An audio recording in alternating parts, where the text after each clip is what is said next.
review to make sure that every government department is aware of the review and some of the contents and the way that it is relevant to different government departments. And I will be meeting with the author in the coming days and weeks to make sure that she is satisfied with the action that this government is taking.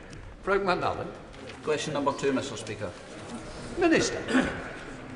Thank you, Mr. Speaker. Mr. Speaker, we work closely with the Department of Health, Social Care to support research into this terrible disease. UK Research and Innovation invested £10 million in 23-24 for research into motor neuron disease, and UKRI also plays a key role in funding the underpinning research which benefits medical research more generally. And since 2022, the Medical Research Council and the National Institute for Healthcare and Research have awarded £2.8 million to MND projects led by Scottish research organisations. Very much, Mr. Speaker. My honourable friend will know of the important work of MND campaigners, including my constituent Mark Somerville, seeking greater investment from government into MND research. I recognise that further plans for R&D investment would be outlined after the spending review in June, but can my honourable friend give some reassurance to those with MND and their families for whom time matters so much that the Department is giving consideration to boosting investment into MND research, working with key partners to accelerate new treatments? Oh, sorry. Thank you, Mr. Speaker. Can I pay tribute to my honourable friends for raising the work of Mark Somerville's Foundation in this important area? Government funders are investing in MND research to accelerate progress in the field. As just one example, through UKRI and the National Institute for Healthcare and Research, the government is investing £6 million for the MND Translational Accelerator led by UK Dementia's platform. So the funded projects aim to accelerate the development of treatment for MND. Mr. Speaker, thank you. It's good to hear that there is continuing investment in looking for therapies and cures to deal with this horrific disease. However, even if these therapies do emerge, one of the frustrations in getting it into patients may be the inability of scientists to obtain access to clinical trials. In the Life Sciences Vision published in 2021, a number of groups emerged to look at the access to clinical trials in the UK and growing the number that take place. However, acceleration has not been good. I'm chair of the All-Party Group for Life Sciences, Mr. Speaker, and one of the things I hear most in the industry is there needs to be more focused effort on clinical trials. So would the Minister consider establishing a clinical trials task force in her department to drive this important work forward? Do you get as long to answer? Thank you, Mr. Speaker. The government is doing and has done a lot in the area and is continuing to support both through UKRI research and through the Health and Social Care Department. There's been a lot of funding that's gone into clinical research. I'm happy to discuss this with him further and let him know what more work is being done or could be done on clinical trials. Mr. McAllister. Number 3, please, Mr. Speaker. Thank you, Mr. Speaker. Being a leader in the new space race is vital to protect the UK's security and deliver on our mission for growth. This government has invested in a range of launch capabilities, including spaceports in Cornwall and in Scotland, and including launch vehicles too. Most recently, we made a £20 million investment to enable the UK rocket manufacturer Orbex to complete construction of their launch vehicle. Douglas McAllister. Thank you, Mr. Speaker. Can the Minister outline how the Department is working to ensure that the UK space sector is a launchpad for innovation and investment and create skilled jobs, both commercial and in the defence sector, across Scotland and the UK? He is absolutely right. We have space skills across the UK, but we have very particular expertise in Scotland. I enjoyed visiting Glasgow recently to see how all parts of the Glasgow economy supports the space sector, particularly in the small satellite manufacturing sector. Several launch operations, including Orbex, are targeting orbital launches from Saxavord spacecraft in Shetland this year. This is a testament to the innovation taking place right across the UK and in Scotland. Mr. Carmichael. Mr Speaker, if that first space launch happens, and I believe it will happen at Saxiford in Unst. The Secretary of State will be very welcome to join us when it does. But in order for the UK space sector as a whole to recognise the full opportunities that we have here, we need to get serious about the delivery of the government's space strategy. The NEO last year identified a number of challenges that strategy faces. When will we hear the government's response to it? I agree with the honourable gentleman. When we came into office, we did not inherit a clear strategy for delivering on our priorities for space. That strategy is now being developed, and you can see from the investments that we are making as a department and a government into space, and the way that we are making sure that our relationship with the European Space Agency, ESA, is delivering for the British sector, because we have more grants being delivered now in the UK in the latest fund than any other country. It shows that we are delivering. Certainly when I share his enthusiasm and certainty that a launch will happen this year, and I very much look forward to being there alongside him to witness it. Claire Hughes. Question, Mr. Ford, please speak, Mr. Speaker. Minister. Mr. Speaker, I'm sure every member of the House would agree that Ofcom's reporting of mobile coverage is rather over-optimistic and doesn't reflect people's lived experience. I'm absolutely determined to change that, and Ofcom are helping me to do that. Claire Hughes. Constituent Leslie suffers from multiple health conditions, including epilepsy, and she lives with a constant risk of seizures. Her family rely on broadband to use the landline, but recently the broadband went down for several days, meaning she was completely unable to make calls because of the ongoing problems with mobile coverage in Llandudno. Would the Minister agree to meet with me to discuss how we safeguard vulnerable customers like Leslie and also address the issues in Llandudno? I think she's also got a problem at one of her universities, which we're going to try and deal with as well. She's written to me. I will write back to her as soon as possible, but maybe we could shortcut that with the meeting. I'm also conscious that for medical conditions, the resilience of your connectivity is just as important as the day-to-day coverage. Richard. Speaker, can I thank the Minister for his candidness and honesty and say he's one of the most effective, experienced and able ministers in the government. So having made those compliments, can I just encourage him? Can I encourage him to visit Shropshire, where there are still too many not spots? And perhaps one of the reasons is this country only has 4 mobile network operators. Isn't it time we had more competition? And finally, is the Shared Rural Network Agreement likely to hit its targets by the end of this year? So the Shared Rural Network will reach its targets, but he makes a very good point, which is that, frankly, the connectivity that people think that they're getting from Ofcom simply isn't what they're actually getting. Their phone looks as if it's got lots of bars and it's saying 4G, but actually they can't even park their car, download the app to be able to do that. We've got to transform that across the whole of the UK. In the end, most of that is down to industry, and I want to make sure that we remove some of the barriers to further investment that there are in industry to make sure that we improve mobile connectivity for every single member of the House. Susan Murray. Number 5, Mr. Speaker. Thank you, Mr. Speaker. I welcome the national conversation taking place on how we protect children online. The Online Safety Act requires all regulated end users for users and search services to comply with illegal content and child safety rules. Illegal content duties came into effect last week. I am closely monitoring the impact that these duties have on online safety. Susan Murray. Very much, Mr. Speaker. Many schools in my constituency of Mid Dunbartonshire use mobile phones as an educational tool. Yet, along with this learning opportunity comes easy access to sites hosting horrendous content.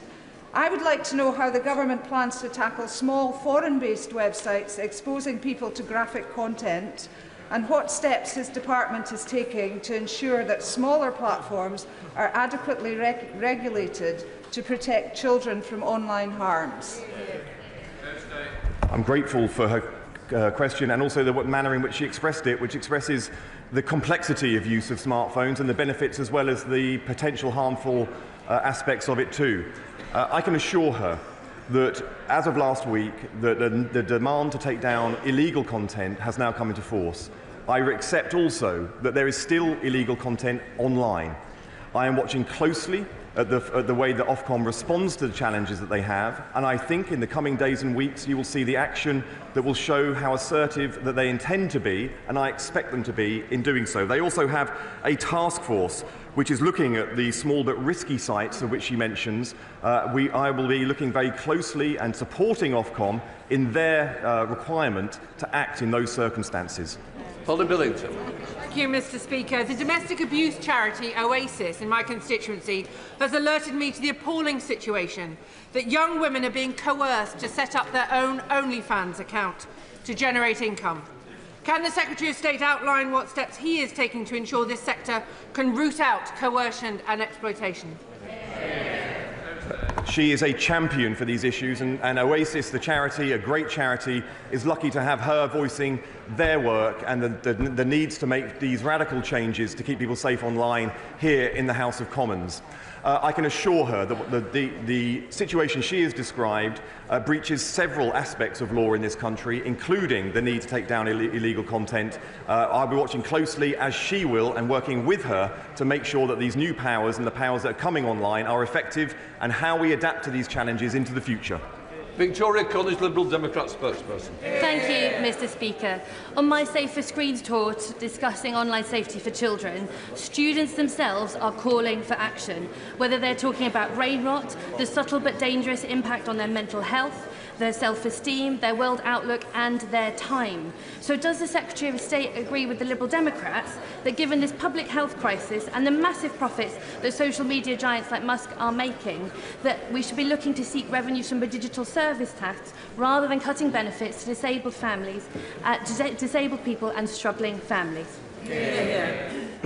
I can assure her, and as you would have heard from my previous answers, that we are determined to keep young people safe online. The online activity and the services that are offered to people in this country and around the world are adapting and evolving fast because of the speed of innovation. We need a regulatory and a legislative landscape that can keep up with that innovation, and we need a government that will make sure it is on the side of young people, vulnerable people of any age going forward, and I can assure her in this government and this Secretary of State they have it. Michelle Welsh. Question number 6, Mr. Speaker. If we're to be a successful digital nation, we have to take the whole of the nation with us. That's why we were proud recently to publish our first Digital Inclusion Action Plan, the first for 10 years in this country, because precisely that, we want to take everybody with us. Welsh. Thank you. Too often, communities, including ex-mining communities such as Ollerton, Edwinstowe, rural communities such as Farnsfield, and even in Hucknall West, people struggle to get a phone signal and access to the internet. Constituents feel that they are left behind and miss out on the new and upcoming technologies that we know improve access to online jobs, education and business opportunities. Does the Minister agree with me that we need to ensure that communities such as these are at the heart of the government's digital inclusion ambitions so that no one is left behind, especially those in deprived communities? She's absolutely right, and her constituency exemplifies one of the issues that we face, which is that you might have relatively affluent areas, but with much poorer areas cheek by jowl. And that's why in our Digital Inclusion Action Plan we've tried to make sure that we address all the different forms of digital exclusion that there are, whether that's by virtue of age, ethnicity, educational background or physical geography. Sarah Dyke.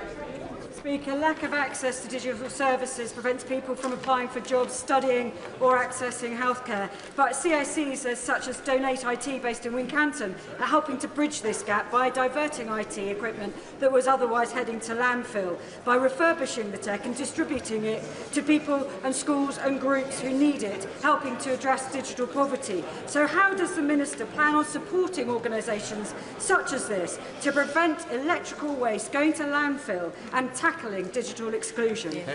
I'm really pleased that that's happening in her constituency, and we were pleased as a government not only to be able to say that many government departments will now be making sure that we do precisely the same thing, but also that many major employers in this country are going to do the same as well. It's crazy to chuck old kit into landfill when frankly it could be used much better to provide people with digital opportunities for the future. Dave McKellar on Choppiddles. number 1, Mr Speaker. Thank you, Mr Speaker. I'd like to start by thanking Professor Sullivan for her independent review into sex and gender data. This is an important area, and we have shared the report with departments as part of our ongoing policy work. Last week, landmark online safety measures came into force, and from now on, platforms will have to act to take down illegal content. And I've just got back from the United States where, from NVIDIA's conference stage to investor meetings, my message was clear. The UK is hungry for the new era of growth that AI and emerging technology promises.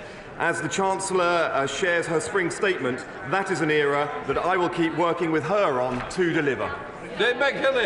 Mr Speaker, the Secretary of State has today referenced space and AI as key drivers of growth. Closer to home in my constituency and across the country, our creative industries are huge drivers of growth, but there is a battle with AI. If their content is taken and they don't get recompense, that will damage the economy too. Is he talking to them and to the DCMS to make sure that our creative content creators are protected? I can assure her that I am speaking to both sectors. I am determined that both sectors will get fit for the future as we face the opportunities but also the challenges. We are lucky as a country to have the second largest creative arts sector in the world and the third largest AI market in the world. This is a benefit, this is an opportunity for our country, and any challenges it poses will be navigated by this government so that both sectors are fit to exploit the opportunities that both have and for the commercial gain into the future. Secretary of State Alan Mack. Thank you, Mr Speaker. Luke Shipley has grown his tech startup from 2 employees to over 100 in just 5 years. This year, Luke wanted to double his workforce in Britain, but Labour's jobs tax is forcing him to look abroad. Whilst our competitors benefit, our communities at home are missing out. So why has the Secretary of State failed to protect them from Labour's jobs tax?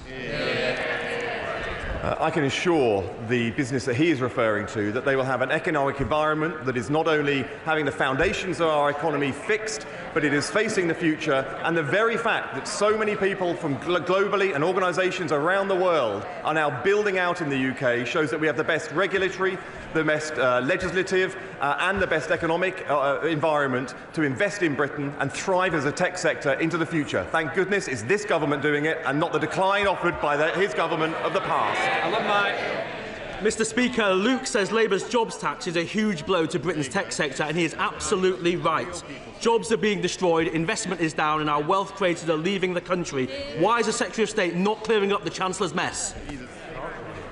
I'm not sure if the honourable gentleman has been reading the news. We've had over £30 billion worth of tech investment in this country from around the world. He should be celebrating this, not talking us down. It was really inspiring to meet with Saffron Electrical and Power and tour their site in Pitstone in my constituency earlier this month. They're celebrating a world first. They've obtained certification from the EU's Aviation Safety Agency for the first electric motor to power new air mobility. Will the Secretary of State join me in congratulating Saffron, and, given the crucial need to decarbonise aviation, will he assure me of our commitment to innovation in this sector?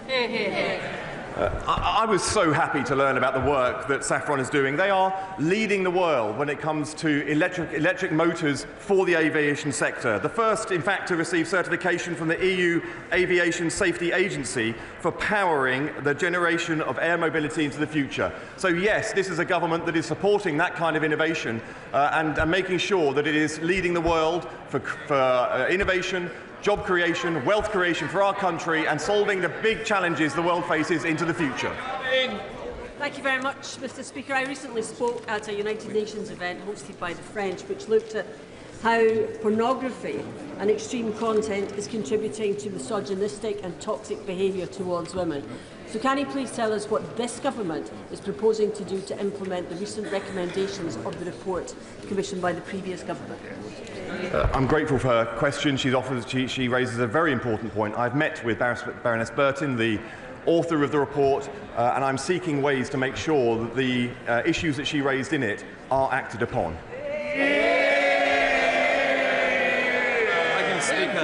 Beckenham and Penge is where local lad David Bowie launched his music career, and today it is home to a vibrant, talented network of community of creatives whose work is increasingly sought after by AI companies. They deserve a just deal to provide fair pay for my constituents and the legal certainty required to encourage AI investment. What steps is the Minister taking to deliver this?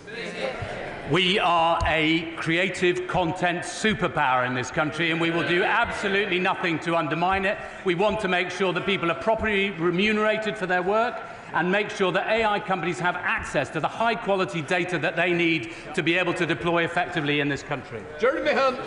Thank you, Mr. Speaker. The Minister can see that the whole House has filled up out of concern at the atrocious mobile phone signal in Godalming and Cranley High Streets and in Bramley, Shamley Green and Peaslake. So now spring is in the air. Will he visit Cranley to see for himself just what a problem this is? Well, I was in Pizza Express in Godalming only a couple of weeks ago, and the mobile signal was absolutely shocking. I couldn't find my way to Busbridge Town Hall, Village Hall. I'm not sure whether the MP's rubbish or the Telecoms Minister.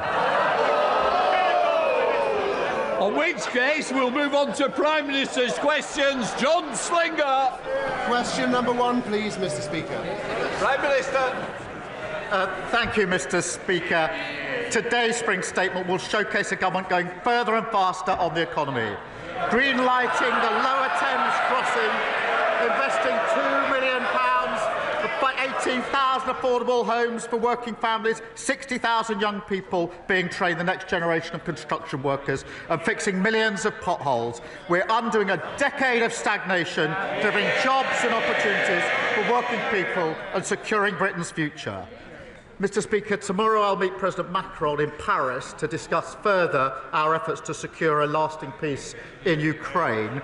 And may I welcome the delegation from Bring Back Kids initiative to the gallery. The abduction of Ukrainian children is grotesque, and the UK will play our full part to bring them home. It's a stark reminder that any peace settlement must see Russia held accountable for their deplorable actions.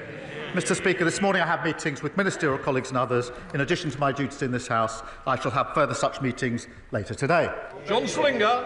Thank you, Mr. Speaker. Under this Labour government, NHS waiting lists are down 5 months in a row. Yeah. And the Hospital of St Cross in my constituency of Rugby is playing its part. But many of my constituents remain concerned about the long waits in A&E that they're experiencing, that we inherited from the Conservatives, especially those who have to travel to the General Hospital in Coventry. So will the Prime Minister set out how our plan for change to bring the NHS back into the heart of government will help us to support the front line, deliver better emergency care closer to the community that our constituents have long called for? Mr. Speaker, our plan for change already cut NHS waiting lists by almost 200,000. That's 5 months in a row during the winter months. The local trust waiting lists in his area are down 93%, and he's doing a great job for his community.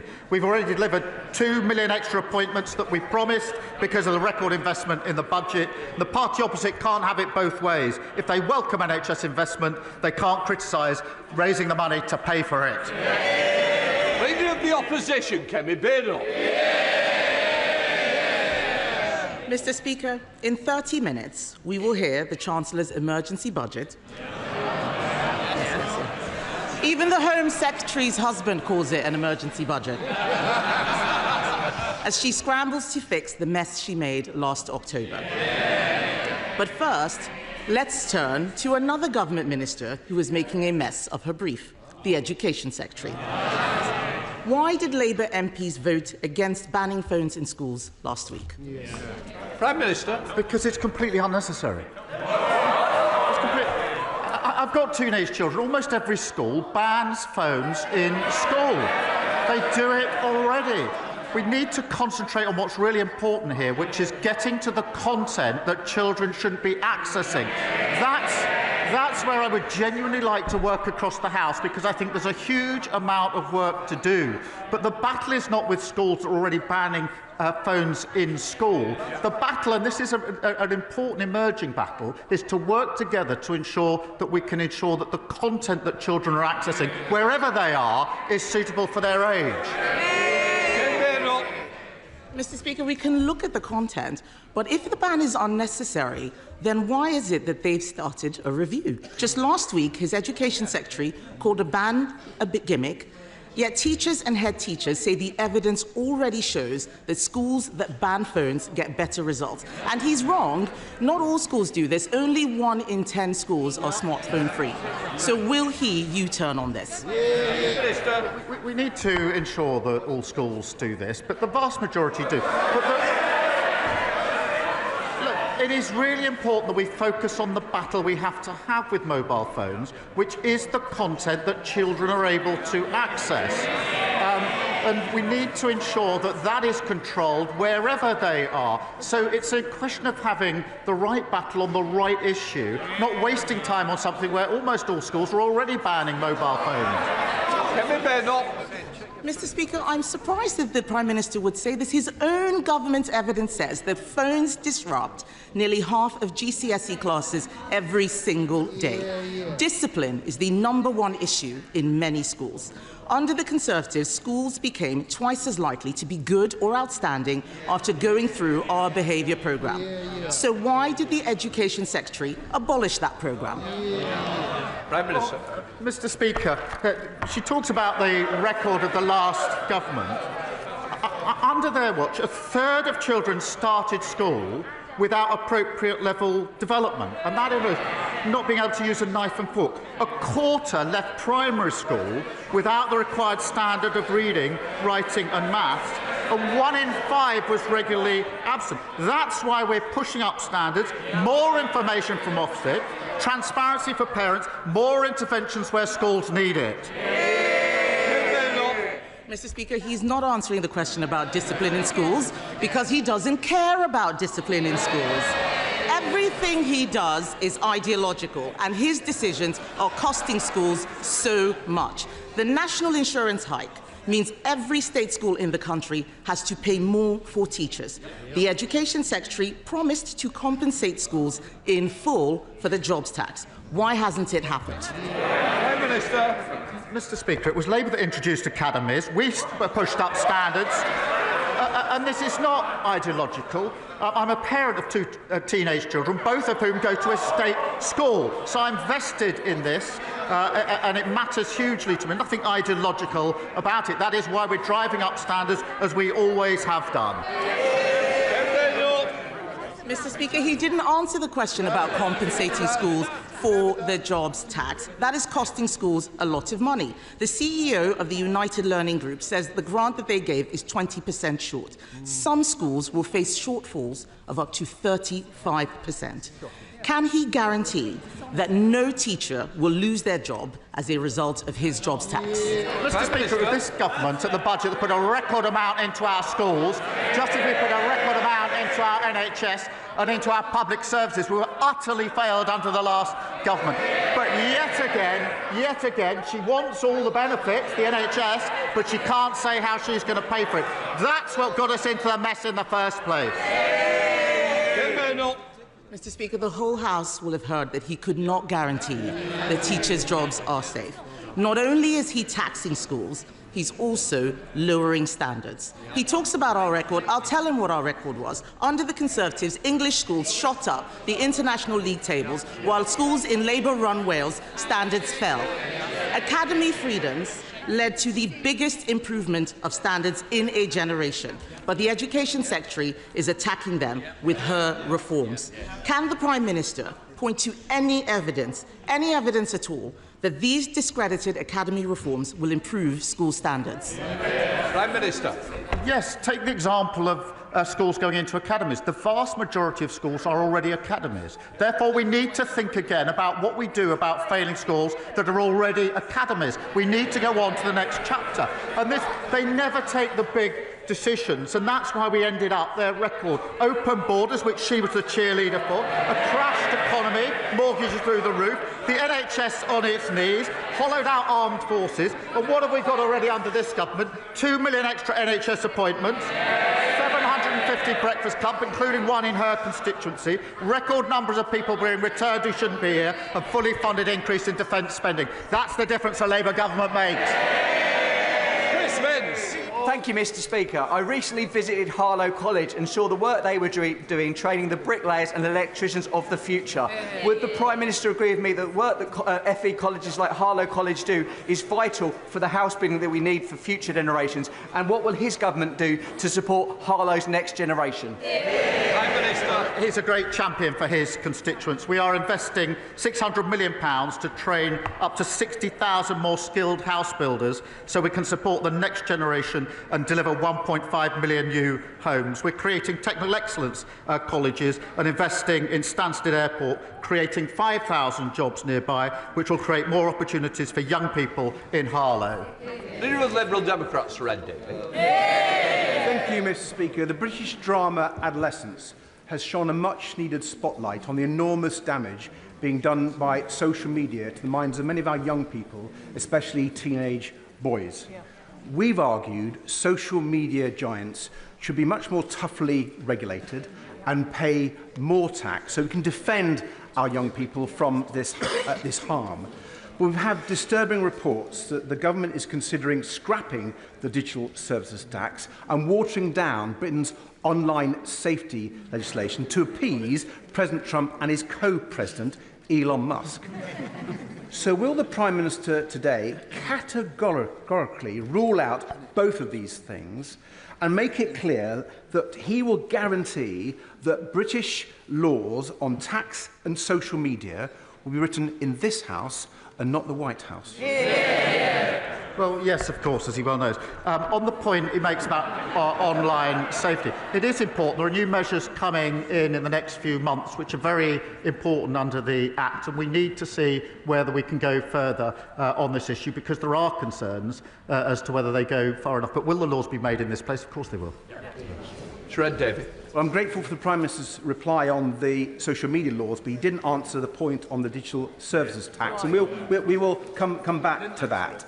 But moving on, Mr. Speaker, after President Trump's national security advisor accidentally added a journalist to a group chat that was discussing military action in Yemen, and given, I think, all the concerns that we share about President Trump's relationship with Vladimir Putin and J.D. Vance's insulting disdain for Britain and our armed forces, will the Prime Minister make it clear that he will order an urgent review into the security of the intelligence that we share with the United States?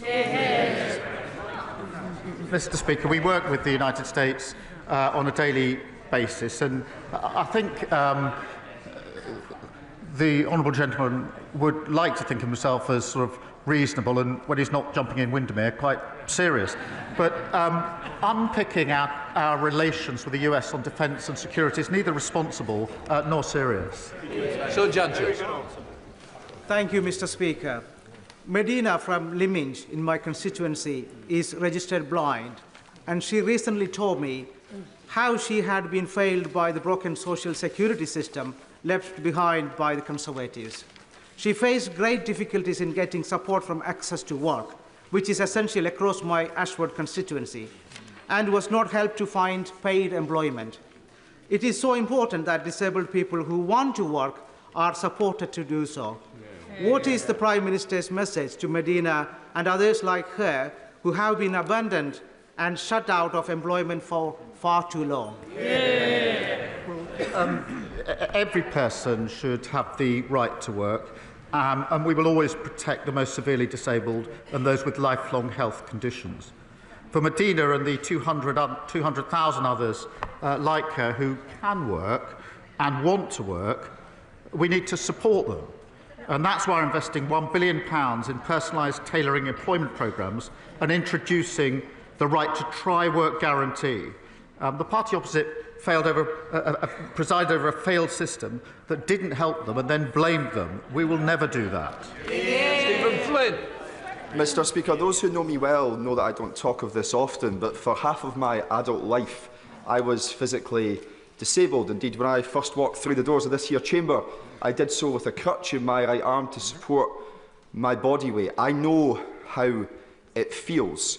Right now in Scotland, some 55% of children living in poverty have a member of their household who is a disabled person. So can the Prime Minister explain to me, actually no, can the Prime Minister explain to those children how the Labour Party making mum and dad poorer will lift them out of poverty? Well, I'm grateful to him for sharing his personal experience on this, and he's right to do so. My family has had living with disability for many years as well, so I do understand the human element of this. We do need to give support to those that need it. We do need to help those who want to work into work, and we need to be clear that those who can work should work. In England, we inherited a failed system that couldn't be defended. But it's also failing in Scotland. 84,000 young Scots, he focuses on young people, that's 15% of young Scots not in employment, education or training. That is terrible.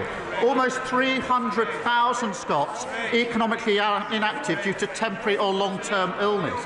Now, what we're doing is taking the steps to help people into work, £1 billion of employment support.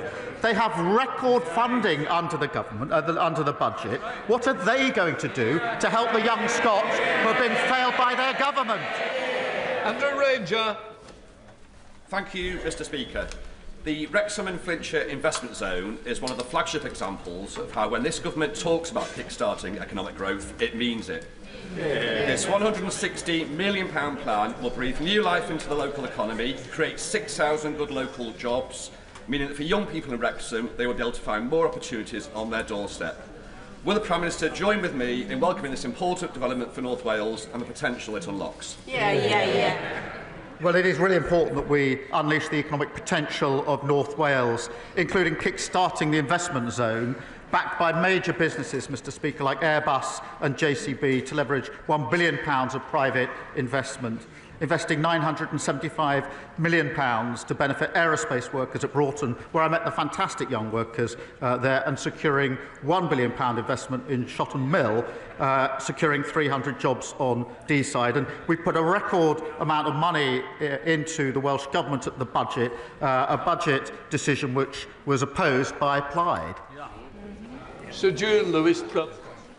Question number 3, Mr. Speaker. Prime Minister. The Right Honourable Member asks about shale gas. There are very real economic and environmental consequences to fracking, and communities have clearly said no. Sir Julian. I'm sorry, but that answer had nothing to do with my question, which was to ask why the government are ordering the permanent sealing of Britain's only 2 shale gas wells. The government is perfectly entitled on environmental grounds to not exploit such wells in normal conditions. But does he not recognise that in a desperate situation such as an international conflict where other sources of power were cut off from us, taking a decision now to concrete these things over so that a future government could not use them is an extremely irresponsible and reckless behaviour? He knows there are real consequences of fracking, as I've set out. But what we need to do to secure our independence and lower bills and the next generation of jobs is move at speed to renewable energy. And that's why I'm pleased there's record investment coming into renewable energy so that tyrants like Putin can't put his boot on our throat. Now, if the party opposite don't want to support that investment, they should say so. Kim Leadbeater. Thank you, Mr. Speaker. Would the Prime Minister join me in thanking colleagues from across the House and the excellent clerks and staff who have spent the last few months working on the Assisted Dying Bill Committee? And would he agree with me that if the law is to change on assisted dying, it's extremely important that it is implemented as soon as it is safe and practicable to do so? Can I congratulate all colleagues working on this bill and taking part in the debate? It is an important issue on which there are different views across the House and within parties. The bill is a matter for the House, but it is the government's role to ensure every piece of legislation that passes through Parliament is effective and workable. So we will continue to work with my honourable friend as the bill sponsor to do that. In the same way, Mr Speaker, we would for every private member's bill which passes second reading, and if Parliament chooses to pass this bill, the Government will implement it in a way that is safe and practicable. Bradley Thomas. Thank you, Mr Speaker. Acorns Children's Hospice provides compassionate care to very young cancer patients and their families across Bromsgrove and the villages, yet it faces a staggering £416,000 increase in national insurance contributions as a result of choices made by this government. With no exemption for hospices and no uplift in non-capital funding, this means that the charity will have to draw from charitable donations made by the public, and this will affect frontline services. This is not right. Will the Prime Minister take this opportunity to right this wrong and exempt hospices from this tax? We are investing £100 million for adult and children's hospices to improve facilities, equipment and accommodation, as well as £26 million in funding through the Children's Hospice Grant. But their cries and moaning would have a lot more value if they started their questions with an apology for crashing the economy in the first place. Jacob Collier. Thank you, Mr Speaker. Roads in Burton, Uttoxeter and across Staffordshire are littered with potholes. Local people are forking out thousands because of the Conservatives' neglect and incompetence. And that's despite this Labour government giving Tory Staffordshire County Council £39 million to get the job done. Does the Prime Minister agree with me that the people of Staffordshire deserve better than roads with more dimples than a Staffordshire oat cake? Prime Minister. Look, he's right. Potholes are a real nuisance. And if you're using your car for work or your van and you hit a pothole, you're looking at a bill of several hundred pounds, which is unbudgeted for so many working families. That's why we're handing the West Midlands Combined Authority an additional £8.6 million to help repair their roads, part of a record £1.6 billion invested across the country. On top of that, Mr Speaker, every council must now publish how many potholes they've filled so we can show that we're making progress and that we're delivering something that didn't happen under last government. John Cooper. Mr Speaker, thank you. When he was Director of Public Prosecutions, the right honourable gentleman would not, I think, have sat comfortably in the cabinet of Prime Minister Cameron. But incredibly, in Scotland, we have a situation where the head of prosecutions there, the Lord Advocate, does sit in cabinet. This has been thrown into sharp focus lately with a police probe into the finances of the SNP. It's further being thrown into sharp focus because ultimately, although not personally involved, the Lord Advocate does ultimately sit at the head of the investigation into the former First Minister, Nicola Sturgeon. She faced potential criminal charges.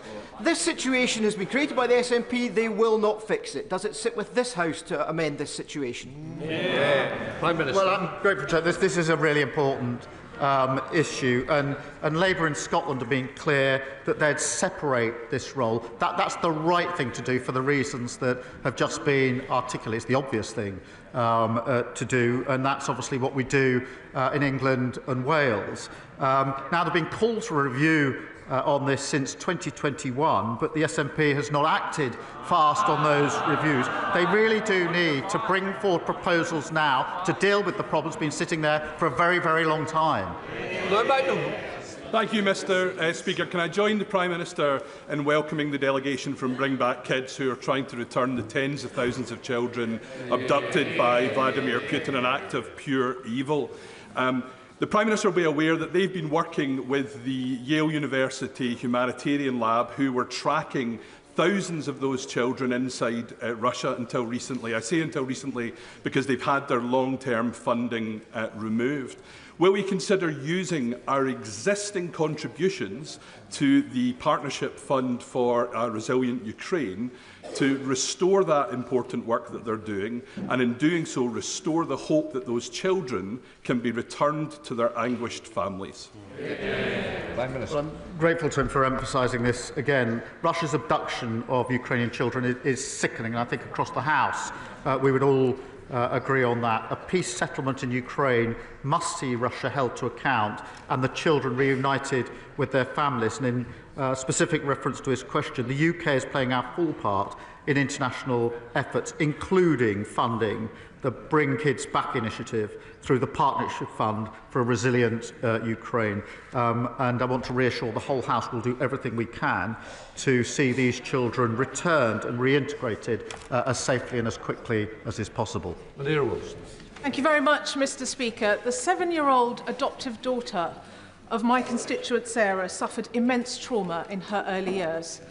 Thanks to support from the Adoption and Special Guardianship Support Fund, she's been able to access much-needed therapy that's helped her progress. But she and thousands of others don't know if they'll be able to get more help, because in just 5 days, that fund ends and ministers have repeatedly refused to confirm whether it will continue. So can the Prime Minister give a cast-iron guarantee to vulnerable children, adoptive parents and kinship carers that he won't cut this fund, and so that, in Sarah's words, she can give her daughter the absolute best second chance in life she deserves? Well, we will set out details just as soon as we can on the basis of the principles that I set out earlier. The scheme overall, in terms of welfare, is not defendable on terms, but it must be a scheme that supports those that need it, and the details will be set out.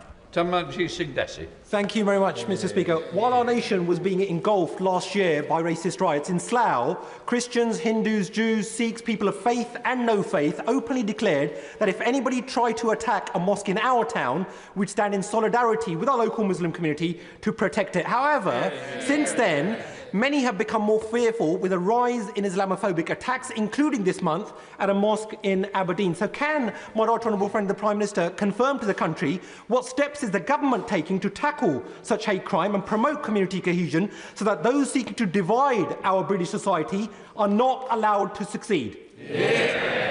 Well, I thank him for his question. He does great work to bring our communities together, especially in Slough. Look, any form of racial or religious-based hatred is abhorrent and has no place in society. We have set aside over £50 million to protect faith communities and freedom of worship. That's the right thing to do. It's a shame that we have to do it. And our £15 million Community Recovery Fund has been supporting communities affected by the disorder last summer. Again, the right thing to do, but it's a shame that we have to do it. Sir Roger Gale. Mr. Speaker, the problems faced by Heathrow earlier in the week have highlighted again the fact that since the closure of Manston Airport in Kent, South East lacks a major diversion facility. Now, one diversion facility would not, of course, have compensated for the closure of Heathrow, a major hub airport. But would the Prime Minister agree that with the reopening of Manston planned for October 2028, there will be a significant contribution to resilience of aviation in the South East?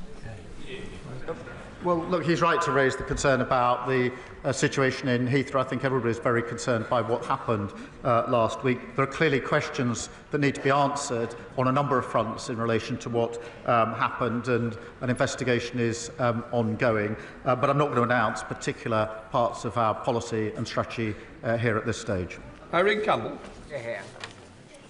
Thank you, Mr. Speaker. In my constituency of North Ayrshire and Arran, the SNP ferry fiasco is having a devastating social and economic impact on our Drawson and the Isle of Arran. As well as building a Calmac ferry that doesn't fit into the existing harbour, the Fraser of Allender Institute estimates that the disrupted ferries cost the Isle of Arran £170,000 of lost revenue per day. Does the Prime Minister agree with me that the SNP government needs to find a rapid solution to swiftly address this serious situation? I thank her for fighting SNP incompetence on behalf of her constituents. Yet again, the SNP are failing island communities. Hospital appointments are being missed and livelihoods destroyed. And Scotland has a proud history of shipbuilding and engineering. The SNP should be supporting Scottish workers and focusing on delivering for our communities. Vicky Slade. Thank you, Mr. Speaker. Camphor Magna in my constituency is proposed as a site for a new energy from waste incinerator, which will burn 260,000 tonnes of waste a year, more than the whole of Dorset's use. And I'm concerned that as we reduce our levels of waste with the brilliant new plans to recycle more, we're going to end up having to feed the monster. The area already has 95% of the capacity. So does the Prime Minister agree with me that we shouldn't allow new plants where we already have sufficient capacity or where carbon capture is not going to be included? Yeah. I hope she'll forgive me. The details of the particular incinerator she speaks of, I don't know the details. I'm not across that. But I will make sure that she gets an answer to her question in written form as soon as possible. Chris MacDonald. Thank you, Mr. Speaker. Can I commend my right honourable friend for his leadership on Ukraine, showing that the UK is once again at the forefront of protecting democratic freedoms. Does he agree with me that as our defence spending increases, we need to support our supply chain companies to increase their capability, creating good jobs and apprenticeships in places like Stockton North and across the country? And will he meet with me and our Teesside Defence and Innovation Cluster that I've established, which is helping to create that new defence capability for the UK? Prime Minister. Well, Mr. Speaker, this is a once-in-a-generation moment for security of our country and our continent. We've set out that fully funded increase in defence spending to 2.5% in 2027, the biggest sustained boost since the Cold War. But that must benefit British jobs and British businesses. And that's why I'll make sure that he gets the meeting that he wants with the relevant minister. Jerome Mayo. In October last year, the Chancellor delivered a massive tax, borrow and spend budget. Now her plans have collapsed around her ears with an emergency budget to cut that spending. So has the time now come, Mr. Speaker, for the Prime Minister to state in public that he has full confidence in the Chancellor? I have full confidence in the Chancellor. Thank you. Thank you very much, Mr. Speaker. Albion Rovers has been a football institution in Coatbridge since 1882. However, following relegation and the lack of financial support for teams leaving professional leagues, it now faces a deeply perilous situation, risking the very future of one of Scotland's oldest football clubs. Does my right honourable friend agree that clubs like Albion Rovers are integral to the fabric of our communities? And will he join me in encouraging all parties to be solution-focused on this matter and encourage football authorities to strengthen our clubs in the lower leagues to help protect their future? Well, he's a superb local champion, and regardless of which club any of us support, they share a love of the game, and they are at the heart of our communities, and Albion Rovers is exactly that, a huge point of local pride, and I'd encourage all efforts to secure the future of the club. Final question, Dr Kieran Mullen. Thank you, Mr. Speaker. We're joined in Parliament today by Katie Brett, whose 16-year-old sister Sasha was raped and stabbed to death. Aisha Hussain, whose cousin Jan, was killed by a sex offender and stored her body in a freezer. Paula Hudgell, whose adopted son Tony lost his lower legs as a result of child cruelty, and Becky and Glenn Newens, whose daughter Violet Grace was killed by a hit-and-run driver who spent barely more time in prison than she was alive. Supporting them are Jeremy and Susan Everard, who received justice for the murder of their daughter, Sarah, but who know too many others do not. They've come together to say with one voice that it's time for us to start ensuring sentences truly deliver justice for victims and their families. Would the Prime Minister agree to meeting with them in future to hear their stories firsthand? Well, can I thank him for raising this issue? The courage of these campaigners after simply appalling cases is astounding, and I find it humbling. I'm pleased the Minister for Victims will be meeting the group, I think, today, and I look forward to meeting them in the future, because we must prioritise victims and make sure sentences punish offenders and protect the public. So thank him for raising this really important set of cases. That completes Prime Minister's questions. We'll let front bench change over.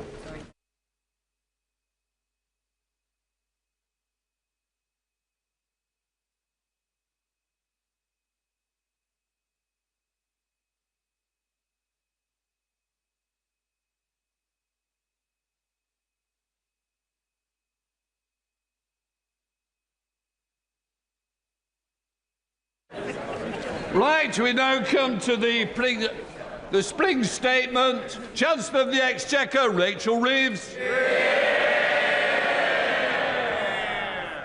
Mr. Speaker, this Labour government was elected to bring change to our country, to provide security for working people and to deliver a decade of national renewal. That work began in July and I am proud of what we have delivered in just 9 months. Restoring stability to our public finances, giving the Bank of England the foundation to cut interest rates 3 times since the general election, rebuilding our public services with record investment in our NHS, bringing waiting lists down for 5 months in a row, and increasing the national living wage to give 3 million people a pay rise from next week. Now our task is to secure Britain's future in a world that is changing before our eyes. The threat facing our continent was transformed when Putin invaded Ukraine. It has since escalated further and will continue to evolve rapidly. At the same time, the global economy has become more uncertain, bringing insecurity at home as trading patterns become more unstable and borrowing costs rise for many major economies. Mr. Speaker, the job of a responsible government is not simply to watch this change. This moment demands an active government, a government not stepping back, but stepping up. A government on the side of working people, helping Britain to reach its potential. And, Mr. Speaker, we have the strength to do just that. As one of the world's largest economies, an ally to trading partners across the globe, and a hub for global innovation. These strengths and the progress that we have made so far mean that we can act quickly and decisively in a more uncertain world to secure Britain's future and to deliver prosperity for working people.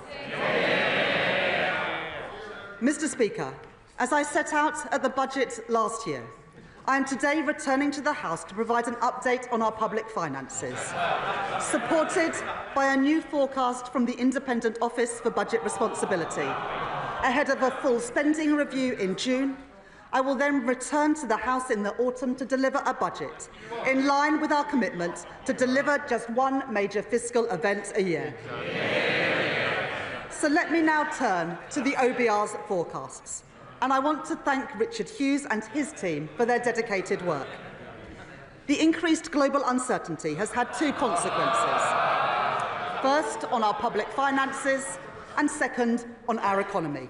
I will take each in turn. In the autumn, I set out our new fiscal rules that would guide this government. These fiscal rules are non-negotiable. They are the embodiment of this government's unwavering commitment to bring stability to our economy and to ensure security for working people. Because the British people have seen what happens when a government borrows beyond their means.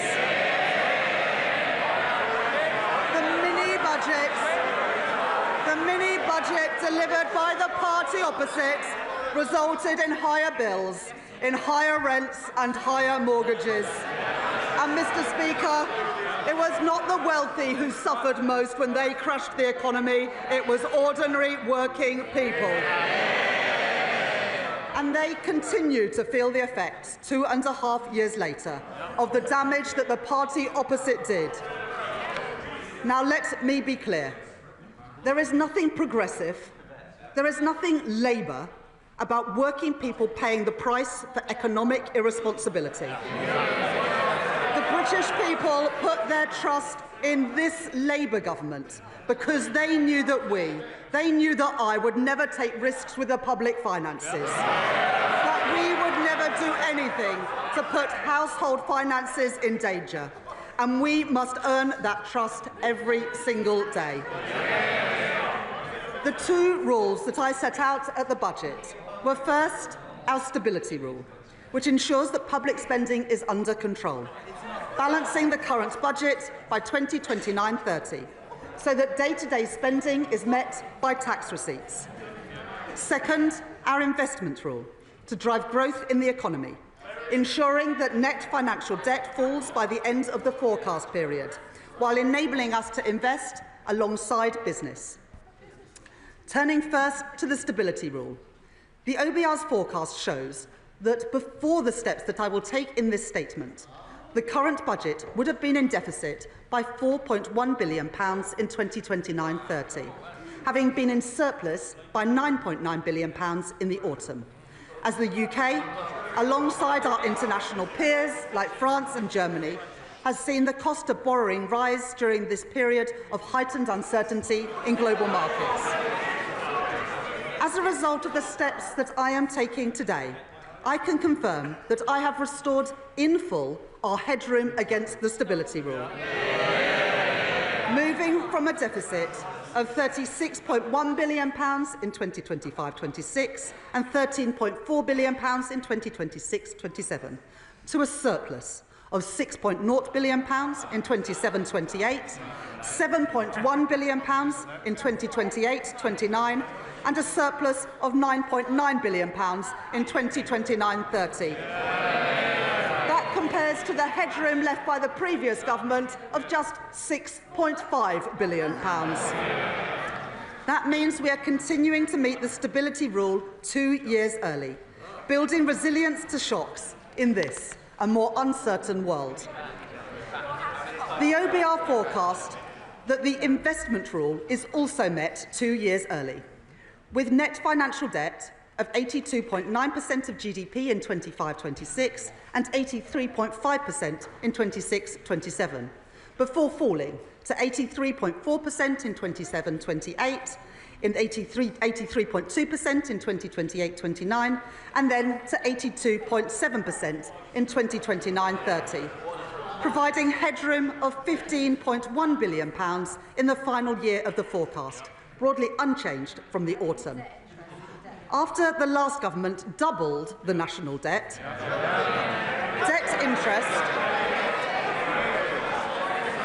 after they doubled the national debt interest payments now stand at £105.2 billion this year. Mr. Speaker, that is more than we allocate to defence, the Home Office and the Ministry of Justice combined. That is the legacy of the party opposite. So the responsible choice is to reduce our levels of debt and borrowing in the years ahead so that we can spend more on the priorities of working people, and that is exactly what this government will do. Mr. Speaker, I said that our fiscal rules were non-negotiable, and I meant it. I will always deliver economic stability, and I will always put working people first. I said it at the election, I said it at the budget, and I say it again today. Let me now set out the steps that the government has taken. At the budget, we protected working people by keeping our promise not to raise their rates of national insurance, income tax or VAT. At the same time, we began to rebuild our public services after the party opposite left a £22 billion black hole in our public finances. Ours were the right choices for stability and the right choices for renewal, funded by the decisions that we took on tax. As I promised in the autumn, this statement does not contain any further tax increases. But when working people are paying their taxes while still struggling with the cost of living, it cannot be right that others are still evading what they rightly owe in tax. In the budget, I delivered the most ambitious package of measures that we have ever seen to cut down on tax evasion, raising £6.5 billion per year by the end of the forecast. Today, I go further, continuing our investment in cutting-edge technology, investing in the HMRC's capacity to crack down on tax avoidance, and setting out plans to increase the number of tax fraudsters charged every year by 20%. These changes raise a further £1 billion, taking the total revenue raised from reducing tax evasion under this Labour government to £7.5 billion. These figures are verified by the Office for Budget Responsibility, and I want to thank my honourable friend, the Exchequer Secretary, for his continued work in this area. Mr. Speaker, last week my right honourable friend, the Secretary of State for Work and Pensions, set out this government's plans to reform the welfare system. The Labour Party is the party of work. We believe that if you can work, you should work. But if you can't work, you should be properly supported. This government inherited a broken system. More than 1,000 people every day are qualifying for personal independence payments. 1 in 8 young people are not in employment, education or training. If we do nothing, we are writing off an entire generation. That cannot be right, and we will not stand for it. It is a waste of their potential, and it is a waste of their futures, and we will change it. As my right honourable friend said in her statement last week, the final costings would be subject to the OBR's assessment. Today, the OBR have said that they estimate that the package will save £4.8 billion in the welfare budget, reflecting their judgments on behavioural effects and wider factors. This also reflects final adjustments to the overall package, consistent with the Secretary of State's statement last week and the Government's Pathways to Work Green Paper. The Universal Credit Standard Allowance will increase from £92 per week in 25-26 to £106 a week by 29-30, while the Universal Credit Health element will be cut for new claimants by around 50% and then frozen. On top of this, we are investing £1 billion to provide guaranteed, personalised employment support to help people back into work. And £400 million to support the Department for Work and Pensions and our job centres to deliver these changes effectively and fairly, taking total savings after that to the package to £3.4 billion. While spending on disability and sickness benefits will continue to rise, these plans mean that welfare spending as a share of GDP will fall between 2026 and the end of the forecast period, very different to what we inherited from the party opposite. We are reforming our welfare system, making it more sustainable, protecting the most vulnerable, and most importantly, supporting more people back into secure work, lifting them out of poverty. Mr. Speaker, at the budget, I fixed the foundations of our economy to deliver on the promise of change. That work has already begun. 2 million extra appointments in our NHS. Waiting lists down. New breakfast clubs opening across England. The largest settlements in real terms for Scotland, Wales and Northern Ireland in the history of devolution. Asylum costs falling, promises made, promises kept, and every single one of them opposed by the parties opposite. At the budget, alongside providing an increase in funding for this year and next, I set the envelope for the spending review, which we will deliver in June, led by my right honourable friend, the Chief Secretary to the Treasury, to set departmental budgets until 28-29 for day-to-day spending and until 2029-30 for capital spending. Today, I'm reflecting 2 steps that we have taken on our spending plans. First, because we are living in an uncertain world, as the Prime Minister has set out, we will increase defence spending to 2.5% of GDP, reducing overseas aid to 0.3% of gross national income. This means we save £2.6 billion in day-to-day spending in 2029-30 to fund our more capital-intensive defence commitments. Second, in recent months, we have begun to fundamentally reform the British state, driving efficiency and productivity across government to deliver tangible savings and improve services across our country. Earlier this the Prime Minister set out plans to abolish the arm's-length body NHS England and ensure that that money goes directly to improving the service for patients. My right honourable friend, the Health Secretary, is driving forward vital reforms to increase NHS productivity, bearing down on costly agency spend to save money so that we can improve patient care. And my right honourable friend, the Chancellor of the Duchy of Lancaster, is taking forward work to significantly reduce the costs of running government by 15%, worth £2 billion by the end of the decade. This work shows that we can make our state leaner and more agile, delivering more resources to the front line, while ensuring that we control day-to-day spending to meet our fiscal rules. Today, I build on that work by bringing forward £3.25 billion of investment to deliver the reforms that our public services need through a new transformation fund. That is money brought forward now to bring down the costs of running government by the end of the forecast period. by making public services more efficient, more productive and more focused on the user. I can confirm today the first allocations from this fund, including funding for voluntary exit schemes to reduce the size of the civil service, pioneering AI tools to modernise the state, investment in technology for the Ministry of Justice to deliver probation services more effectively, and upfront investment so we can support more children into foster care to give them the best possible start in life and reduce cost pressures in the future. Our work to make government leaner, more productive and more efficient will help deliver a further £3.5 billion of day-to-day savings by 2029-30. Overall, day-to-day spending will be reduced by £6.1 billion in 2029-30, and it will now grow by an average of 1.2% a year above inflation, compared to 1.3% in the autumn. Mr. Speaker, I can confirm to the House that day-to-day spending will increase in real terms above inflation in every single year of the forecast.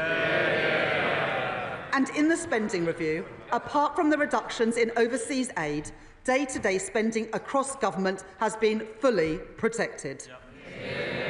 I can also confirm our approach to capital investment. In the autumn budget, I announced £100 billion of additional capital spending to crowd in investment from the private sector, to fix our crumbling infrastructure, and to create jobs in every corner of our country.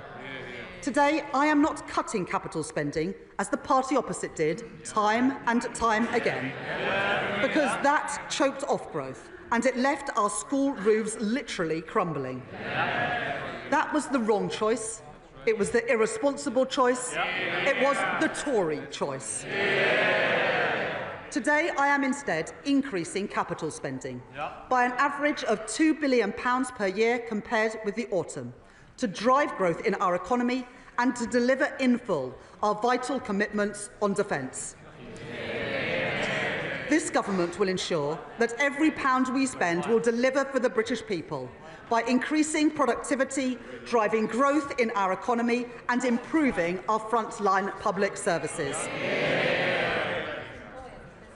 Mr. Speaker, let me turn now to the impact of increased uncertainty on our economy.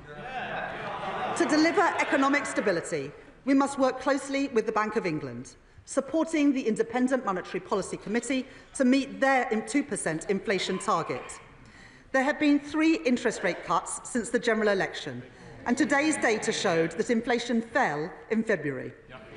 Having peaked at 11% under the previous government, the OBR forecast that CPI inflation will average 3.2% this year before falling rapidly to 2.1% in 2026 and meeting the 2% target from 2027 onwards,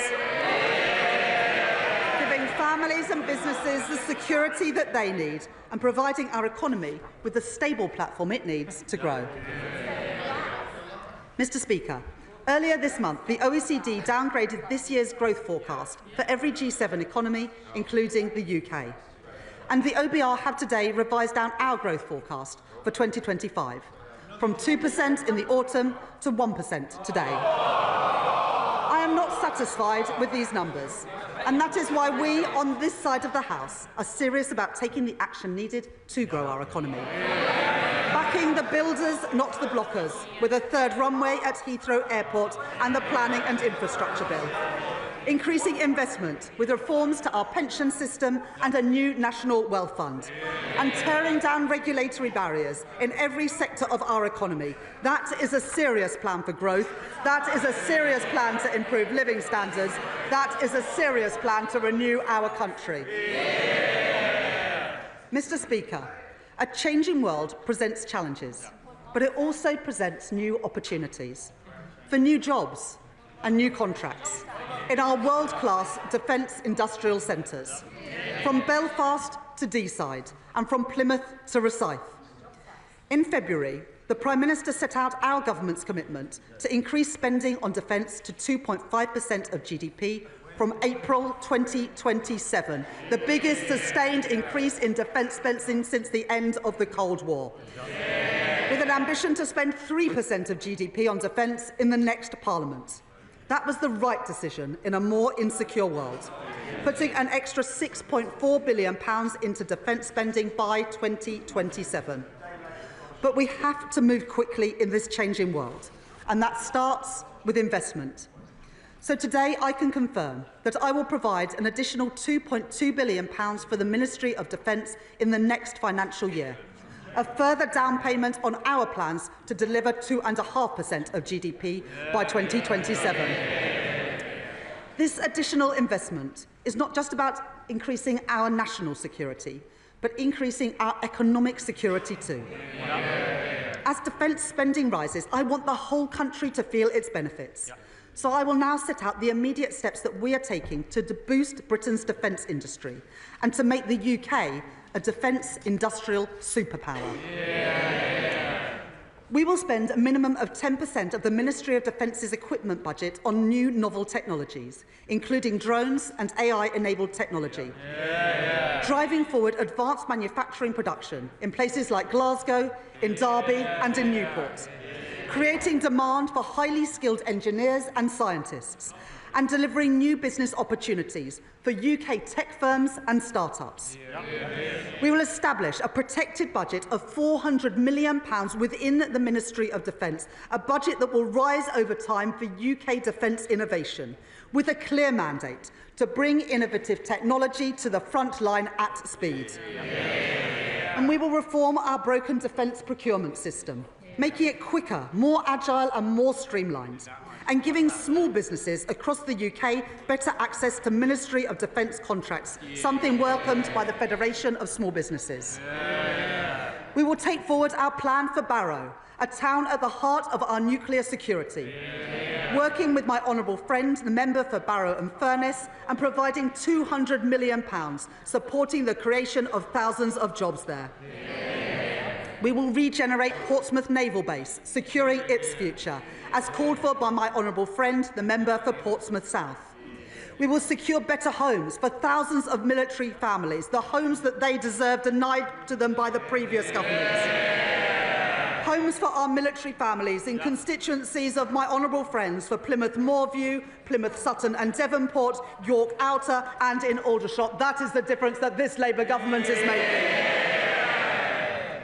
Finally, Mr Speaker, we will provide £2 billion of increased capacity for UK export finance to provide loans for overseas buyers of UK defence goods and services, because I want to do more with our defence budget so we can buy and make and sell things here in Britain. Giving further opportunities for our world-leading defence companies and those who work in them to grow and create jobs here in Britain as military spending rightly increases all across Europe. To oversee all of this vital work, my right honourable friend, the Defence Secretary, and I will establish a new Defence Growth Board to maximise the benefits from every pound of taxpayers' money that we spend. And we will put defence at the heart of our modern industrial strategy to drive innovation that can deliver huge benefits back into the British economy.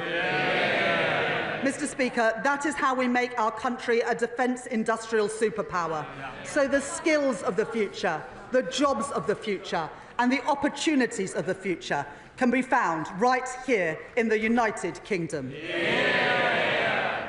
Mr Speaker, as the previous government learned to their detriment, there are no shortcuts to economic growth. It will take long-term decisions. It will take hard yards. It will take time for the reforms that we are introducing to be felt in the everyday economy.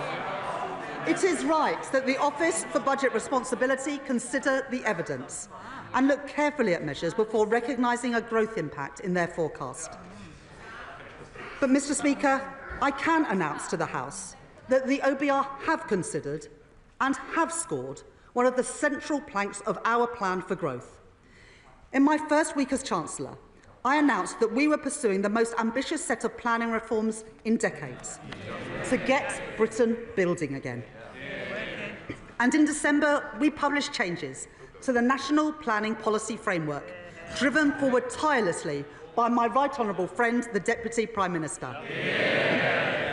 reintroducing mandatory housing targets and bringing grey belt land into scope. The OBR have today concluded that these reforms will permanently increase the level of real GDP by 0.2% in 29-30, an additional £6.8 billion for our economy, and by 0.4% of GDP within 10 years, an additional £15.1 billion in our British economy. Mr. Speaker, that is the biggest positive growth impact that the OBR have ever reflected in their forecast for a policy with no fiscal cost. And taken together with our plans to increase capital spending that we set out in the budget last year, this government's policies will increase the level of real GDP by 0.6% in the next 10 years. Mr. Speaker, that is the difference that this Labour government is making. Policies to grow our economy. Promises by a Labour government, delivered by a Labour government, opposed by the parties opposite. Mr. Speaker, the planning system that we inherited was far too slow. The OBR have concluded that our reforms will lead to house building reaching a 40-year high. 305,000 homes a year by the end of the forecast period. And changes to the National Planning Policy Framework alone will help build over 1.3 million homes in the UK over the next 5 years, taking us within touching distance of delivering our manifesto promise to build 1.5 million homes in England in this Parliament. Homes promised by this Labour government, homes built by this Labour government, homes opposed by the parties opposite. The impact on our economy goes further still. I said at the election that we could not simply tax and spend our way to prosperity. We need economic growth. So I can today confirm that the effect of our growth policies, including our planning reforms, means an additional £3.4 billion to support our public finances and our public services by 2029-30. The proceeds of growth, promised by this Labour government, delivered by this Labour government, opposed by the parties opposite.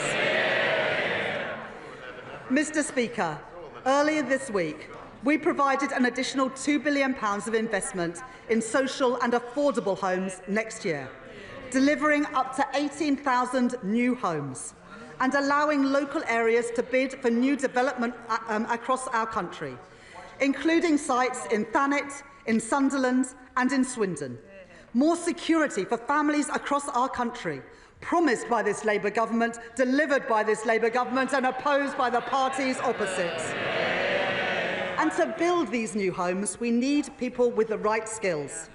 Earlier this week, my right honourable friend, the Education Secretary, announced more than £600 million to train up 60,000 more construction workers, including with 10 new technical excellence colleges across every region of our country, giving working people the chance to fulfil their potential. New opportunities for our young people, promised by this Labour government, delivered by this Labour government, opposed by the parties opposite. Mr. Speaker, all this is just the start. The Planning and Infrastructure Bill passed its second reading on Monday. No thanks to the parties opposite. Once this bill completes its passage, it will help deliver the homes and infrastructure our country badly needs. And I say to the parties opposite, the British people will be watching. Because if the parties opposite don't support these reforms, let us be clear about what that means. They are opposing economic growth. They are opposing more homes for families. They are opposing good jobs across our country. We on this side are clear about whose side we are on. The parties opposite must decide too. This Labour government is taking the right decisions now to secure Britain's future. And today I can confirm to the House that the OBR have upgraded their growth forecast next year and every single year thereafter.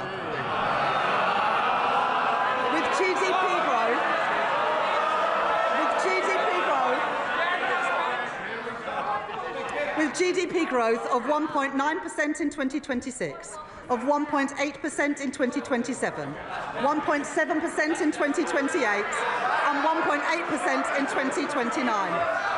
Mr. Speaker, by the end of the forecast, our economy is larger compared to the OBR's forecast at the time of the budget. That is the difference that this Labour government is making. But, Mr. Speaker, this isn't just about lines on a graph. It's about improving people's lives. Working people are still feeling the pinch after a cost of living crisis caused by the party opposite that caused interest rates and inflation to go through the roof. So I am pleased that the OBR confirmed today that real household disposable income will now grow this year at almost twice the rate expected in the autumn. Compared to the forecast in the final budget delivered by the party opposite, and after taking into account inflation, the OBR say today that people will be, on average, over £500 a year better off under this Labour government. That will mean more money in the pockets of working people, higher living standards promised by this Labour government, delivered by this Labour government, opposed by the parties opposite. Mr. Speaker, the world is changing. We can see that and we can feel it.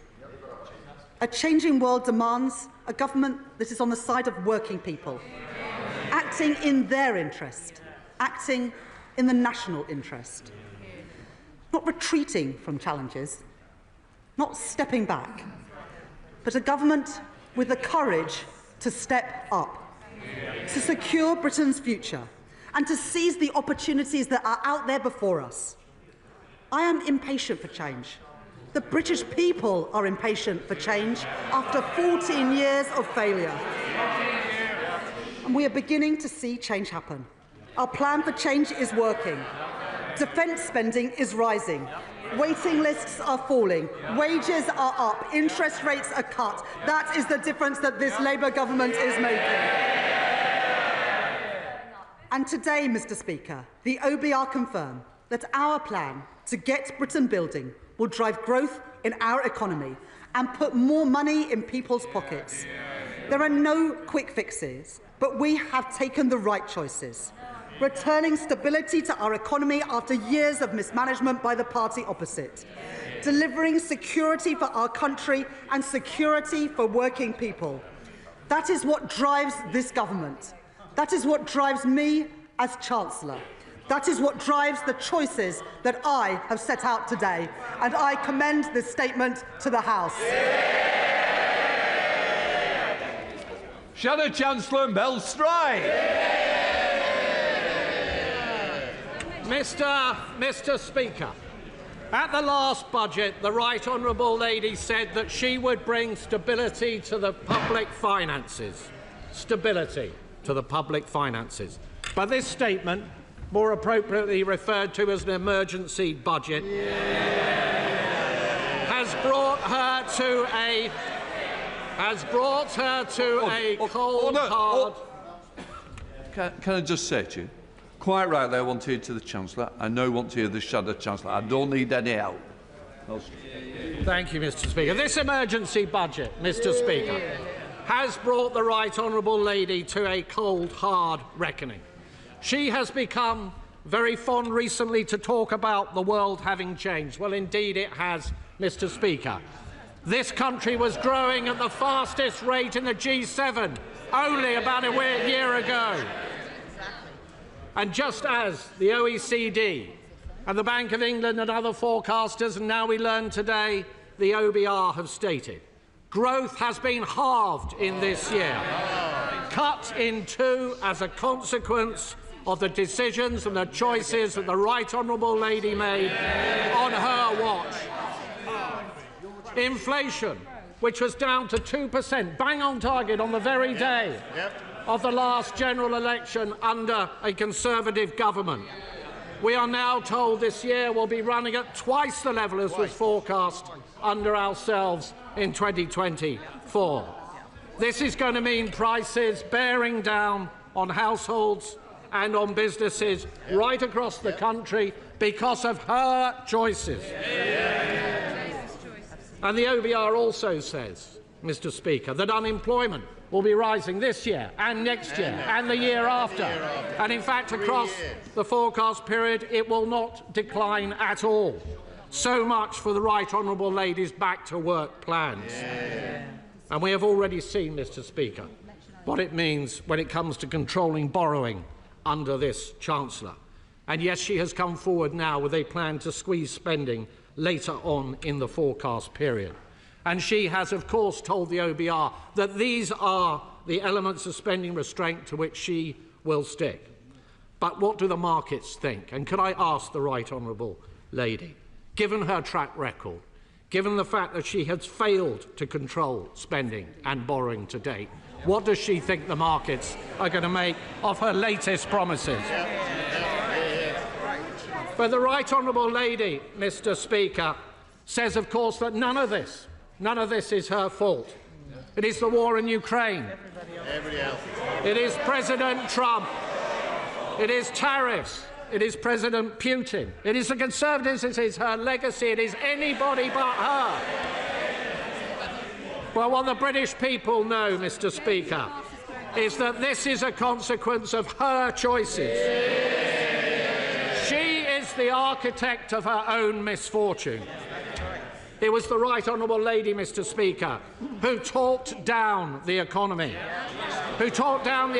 so that business surveys and confidence crashed through the floor. It was the Right Honourable Lady who confected the £22 billion black hole. A smokescreen that was only ever there in order to cover up for the fact that she and the Prime Minister reneged on their promises to the British people during the last general election. And a black hole that the OBR themselves, ironically at the government's behest, have said they will not legitimise.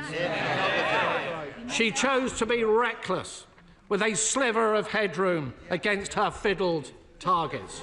She borrowed and spent and taxed like it was the 1970s. Little wonder, Mr. Speaker, that the Chancellor has tanked the economy. Little wonder we have an emergency budget, all because of her choices. Now, the Chancellor likes to tour the television studios and tell everybody they should be thankful that she will not be ramping up taxes in this emergency budget as she did before. But that will be cold comfort to the millions up and down the country waiting in fear and trepidation for the start of the new tax year, buckling under the burden of tax that will be rising to the highest tax burden on her watch in the history of our country. And so could I ask the Right Honourable Lady if, when she replies in a moment, she will give that much-needed reassurance, particularly to businesses, that she will not be ramping up taxes still further in the autumn. Even a basic economist, Mr. Speaker, knows that if you tax something, you get less of it. You don't need to have worked at the Bank of England for 10 years, Mr. Speaker, to know that. So what did the Chancellor tax? She taxed jobs and wealth creation.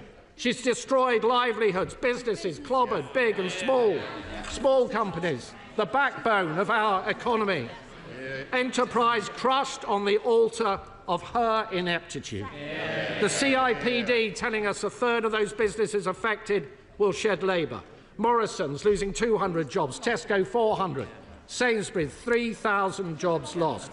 No wonder the Federation of Small Business say that outside of the pandemic, business confidence has been left at its lowest level on record. But it's not just businesses, Mr. Speaker. It's charities, it's GPs, it's pharmacists, it's those who transport children who have special educational needs, and it is hospices caring for the sick and the dying.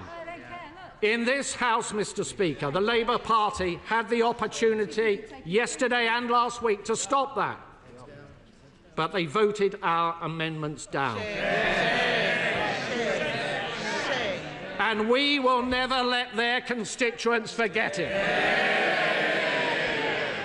Mr. Speaker, if you ramp up taxes, if you ramp up borrowing and spending without any commensurate improvement in productivity, it leads to growing inflation.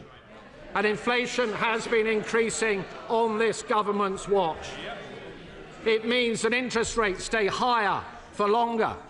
The Chancellor just now trumpeted the fact that there had been 3 interest rate cuts since the Labour Party came to office. She knows full well there should have been more than that had she managed. She knows full well. She knows full well. She knows full well, Mr. Speaker. She knows full well that interest rates are higher for longer because of the choices that she took. And this has led, Mr. Speaker, to servicing costs for our national debt, which is running at twice the defence budget.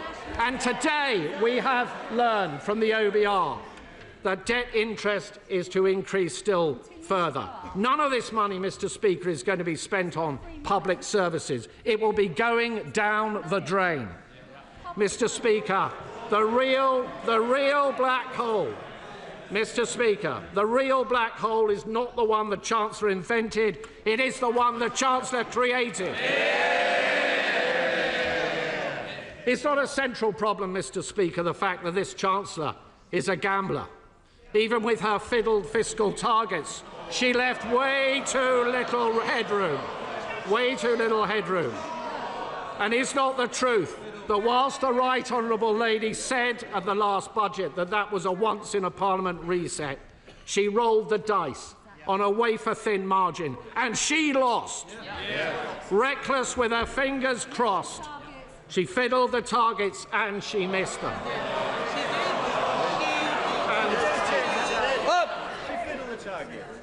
I'm not sure about the language we use. I think there are better words and more constructive words the Shadow Chancellor would prefer to use.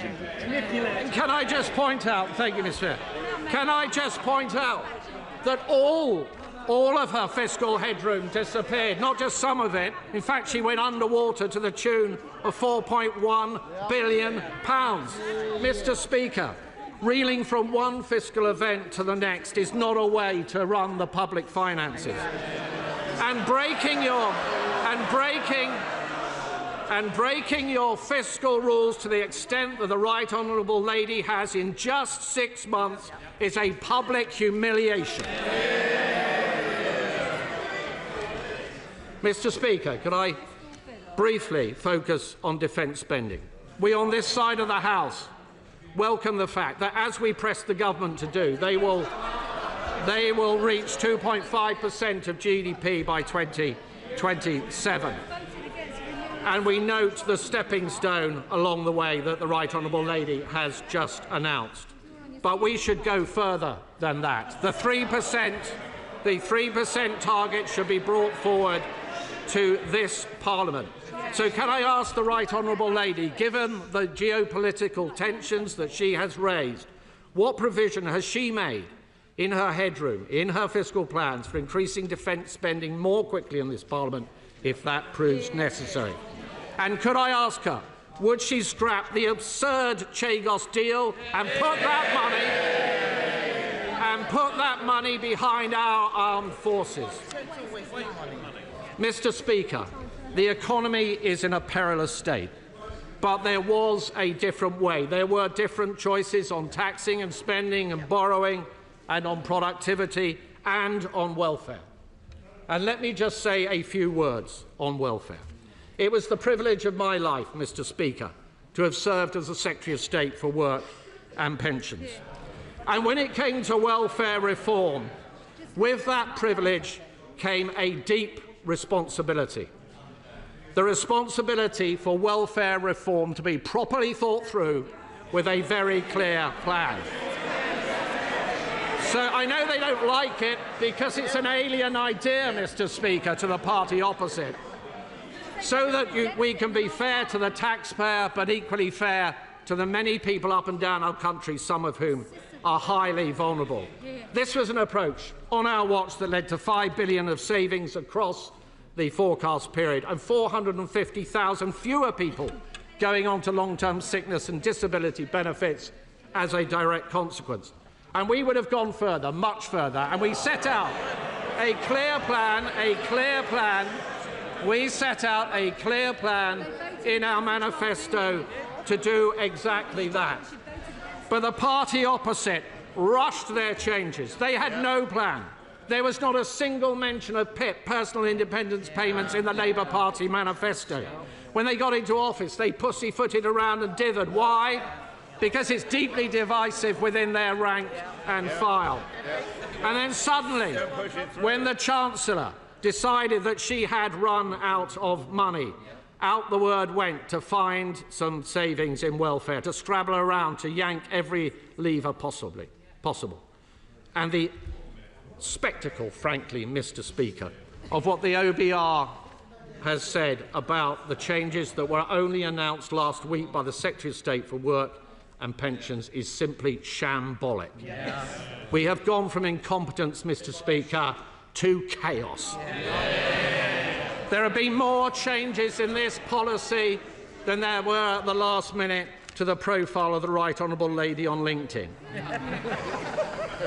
The result is the worst of all worlds, a wholly inadequate level of savings on welfare, with welfare costs still spiralling ever higher, and changes that were likely to harm many vulnerable people. So could I ask the Right Honourable Lady, when the Secretary of State for Work and Pensions came to the House last week with these changes, she did not provide an impact assessment. Was this because the OBR had not signed off the numbers?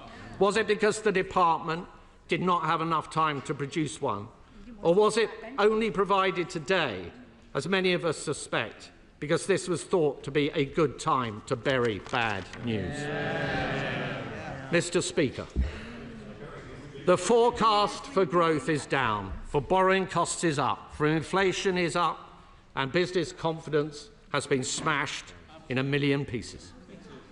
This Chancellor constantly trying to blame forces beyond her control.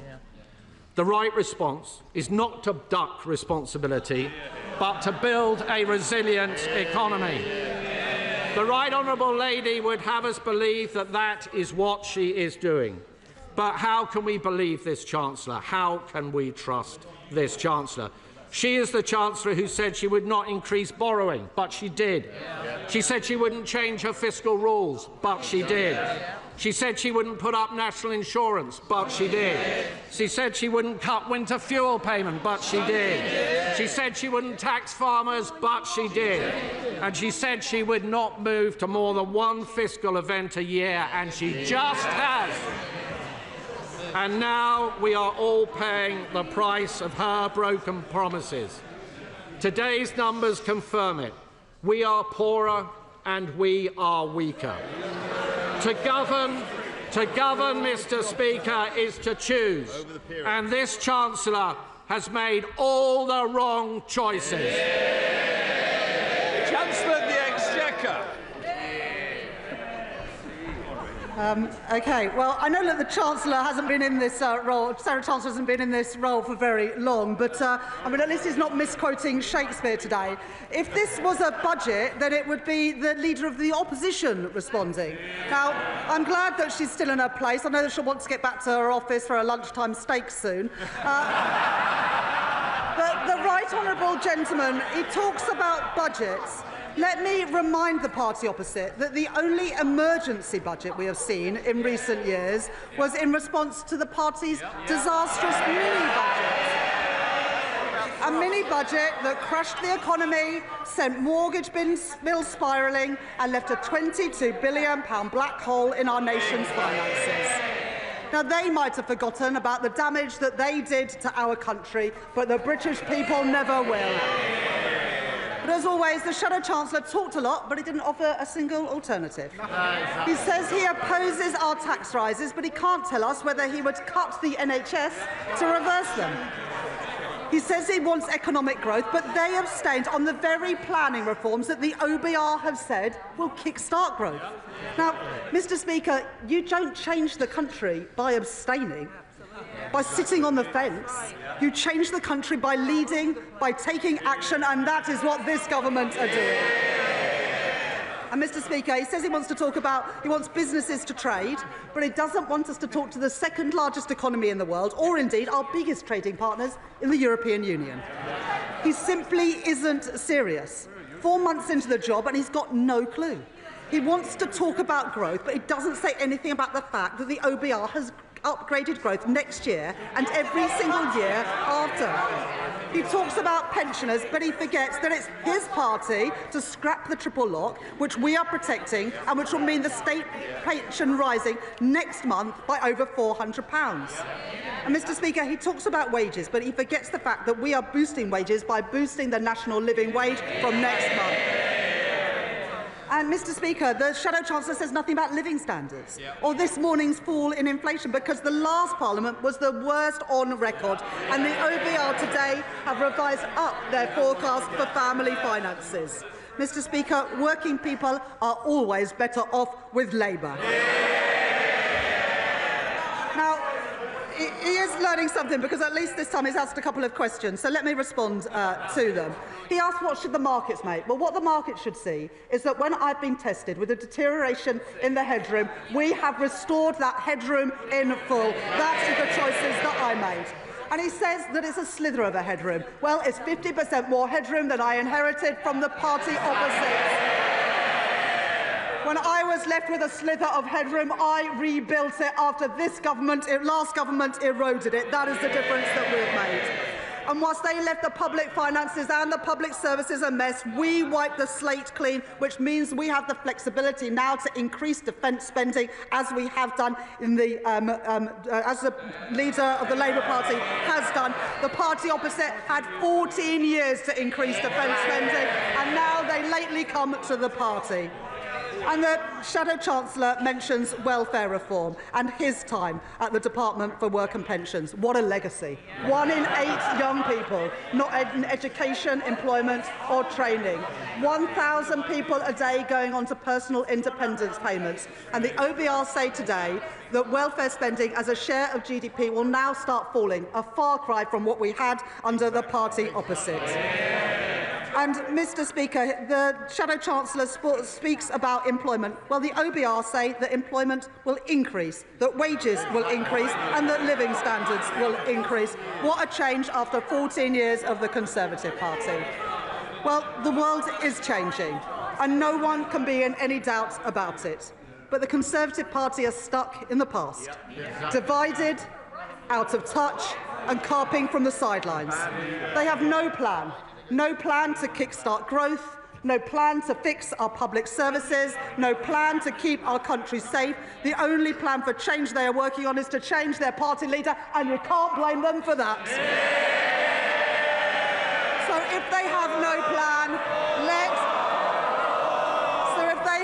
plan, let me remind them about ours. The minimum wage up, real wages up, house building up, NHS investment up, investment in our schools up, investment in our roads up, defence spending up. Every single one of those policies opposed by the party opposite. Opposed by the Conservatives, opposed by Reform, opposed by the SNP, opposed by the Liberal Democrats and opposed by the Greens. Mr. Speaker, it's the anti-growth coalition in action. They are the blockers, we are the builders, securing Britain's future, protecting working people and delivering change. Chair of the Finance Committee, Dame Meg Hillier. Thank you, Mr. Speaker. Mr. Speaker, my right honourable friend inherited a very difficult challenge when she became Chancellor of the Exchequer last July. And she is absolutely right that the books need to balance. This is not other people's money we're spending, but taxpayers' money hard earned by our constituents, and she is right to be tough as Chancellor on this. We look forward to quizzing her at the Treasury Select Committee next week. I'm sure she's looking forward to it as much as we are. Mr Speaker, the Chancellor announced an extra £2 billion a year in capital spending, and she talked about extra defence spending. Can she give some more detail about where she hopes that £2 billion a year extra will go? Yes, definitely. Chancellor. I thank my honourable friend for that question, and I indeed look forward to attending the Treasury Select Committee next week. I was pleased to have served on the Treasury Select Committee in the past, and it's a pleasure to give evidence to you. We will set out in the spending review, my right honourable friend, the Chief Secretary, will set out in the spending review the allocation of the additional capital money, but I was able to announce today £2.2 billion into defence from next year, as well as £2 billion as a down payment to build the affordable and social housing that we need. Two examples of the priorities of this government to get Britain building and to secure our national security. Liberal Democrat spokesperson Daisy Cooper. Thank you, Mr Speaker. The people of this country are crying out for change, but they feel they're just getting more of the same. Of course, it was the Conservative Party that wrecked the public finances, but we are 8 months into the new government, and people are left wondering, where is the change that was promised? The Chancellor says that the world is changing, so why won't she change course with it? The Chancellor said she wanted a dash for growth, but with her national insurance jobs tax, she shot herself in the foot before she even crossed the start line. After the government's disastrous budget, the government had the chance today to change direction, to fix our finances, to kickstart growth and deliver a small business budget. The government could have scrapped the jobs tax, which will hammer our high streets, and instead asked the big banks, the social media giants and the online gambling companies to pay their fair share instead. And the government could have changed its approach to trade, launching talks to boost growth with a new trading deal with our European neighbours. Instead, the government has made the wrong decisions to cut public services, hit disabled people and inflict more pain on our small businesses and high streets. In doing so, they have delivered no change and almost no growth at all. After years of Conservative mismanagement, people can see just how broken our public services are. They can't see a GP, they can't see a dentist, they're fighting for an education plan, and they are picking up the pieces of a broken social care system. Everything is broken, nothing works. That is why people are impatient for the change that they were promised. We have to bring the welfare bill down and support more people into work. It's right for people and our economy, but cutting support for someone who needs help getting dressed and washed in the morning isn't just wrong. It does absolutely nothing to support that person into work. And if anything, it does the exact opposite. It will also have knock-on impacts for the entitlements of their family carers too. So will the Chancellor come clean about this? If the government is serious about cutting welfare spending, it must get serious about fixing health and social care. Yes. So will the Chancellor speed up the social care review and ensure that it concludes no later than the end of this year? Yeah. And in her quest to slim down the civil service, I wonder why the Chancellor has not looked at the mountain of red tape created by the last government's terrible trade deal with Europe. A whopping 2 billion extra pieces of paper have had to be completed by businesses since Brexit, enough to wrap around the world 15 times. If we manage to cut the red tape, we can give British businesses a tailwind. We can deliver far more growth than is currently predicted. We can increase the fiscal headroom to deal with global headwinds, and we can free up precious time and money in our civil service. That would be real change. Madam Deputy Speaker, business was promised change too, and today's statement should have been a small business budget. We Liberal Democrats have repeatedly raised the alarm about the impending damage from the national insurance jobs tax, the bigger business rates bills and changes to reliefs for family farms and family businesses. These changes will be a hammer blow to small and family businesses, leaving communities facing the prospect of an epidemic of boarded-up shop fronts. And there'll be a hammer blow to community health and care providers who stop our NHS from falling over. This isn't the change that was promised. So instead, I say again, the Chancellor should look again at much fairer ways to raise the tax revenue our public services desperately need, by reforming capital gains tax more fairly and asking the big banks, the social media giants and the online gambling companies to pay their fair share. I know that the Chancellor must contend with President Trump's trade war, which is causing global economic turmoil. But our response to Trump's bullying cannot be to cower in the corner and just hope that he's nice to us. We cannot sit on our hands whilst British steel is hit with Trump's tariffs. We Liberal Democrats warmly welcome the Chancellor's move to raise defence spending to 2.5% of GDP. But instead of cutting the aid budget, which abandons the world's poor and damages our soft power, she should instead be covering the cost by raising the digital services tax, handing the tab to Elon Musk and Trump's other billionaire backers. At the very least, Madam Deputy Speaker, can the Chancellor categorically rule out any reduction in the tech tax in an attempt to appease the White House, especially when disabled people in Britain face eye-watering cuts? To conclude, Madam Deputy Speaker, I have a series of questions. Will the Chancellor recognise that cutting public services that are already stretched is a false economy? Will she accept that trying to bring down the welfare bill without fixing health and social care is a road to nowhere? Will she listen to the warnings from small and family businesses that her jobs tax will do more harm than good? Will she look at the fairer ways of raising revenue that we Liberal Democrats have put forward? And will she take the bold action we need to grow our economy by rebuilding our broken trading relationship with Europe? Madam Deputy Speaker, the public were promised change. Where on earth is it? Chancellor. Thank you, Madam Deputy Speaker. The Honourable Lady says, where is the change? Well, let me tell her. More money into NHS with 2 million additional appointments and waiting lists falling 5 months in a row. We're rolling out breakfast clubs in primary schools from April this year. We're increasing defence spending to protect us in a more uncertain world. Additional support for carers, a living wage up, the Employment Rights Bill, and so much more. That is the difference we've made in 9 months, and we've only just got started. Now, the Honourable Lady talks about trade. Well, we believe in free trade. We are a small, open trading economy, and we benefit with trade links around the world, including with our single biggest trading partner, the United States of America. And it is right that we work with our allies in the United States to ensure that that free and open trade continues. That is in our national interest, and this government will always act in our national interest.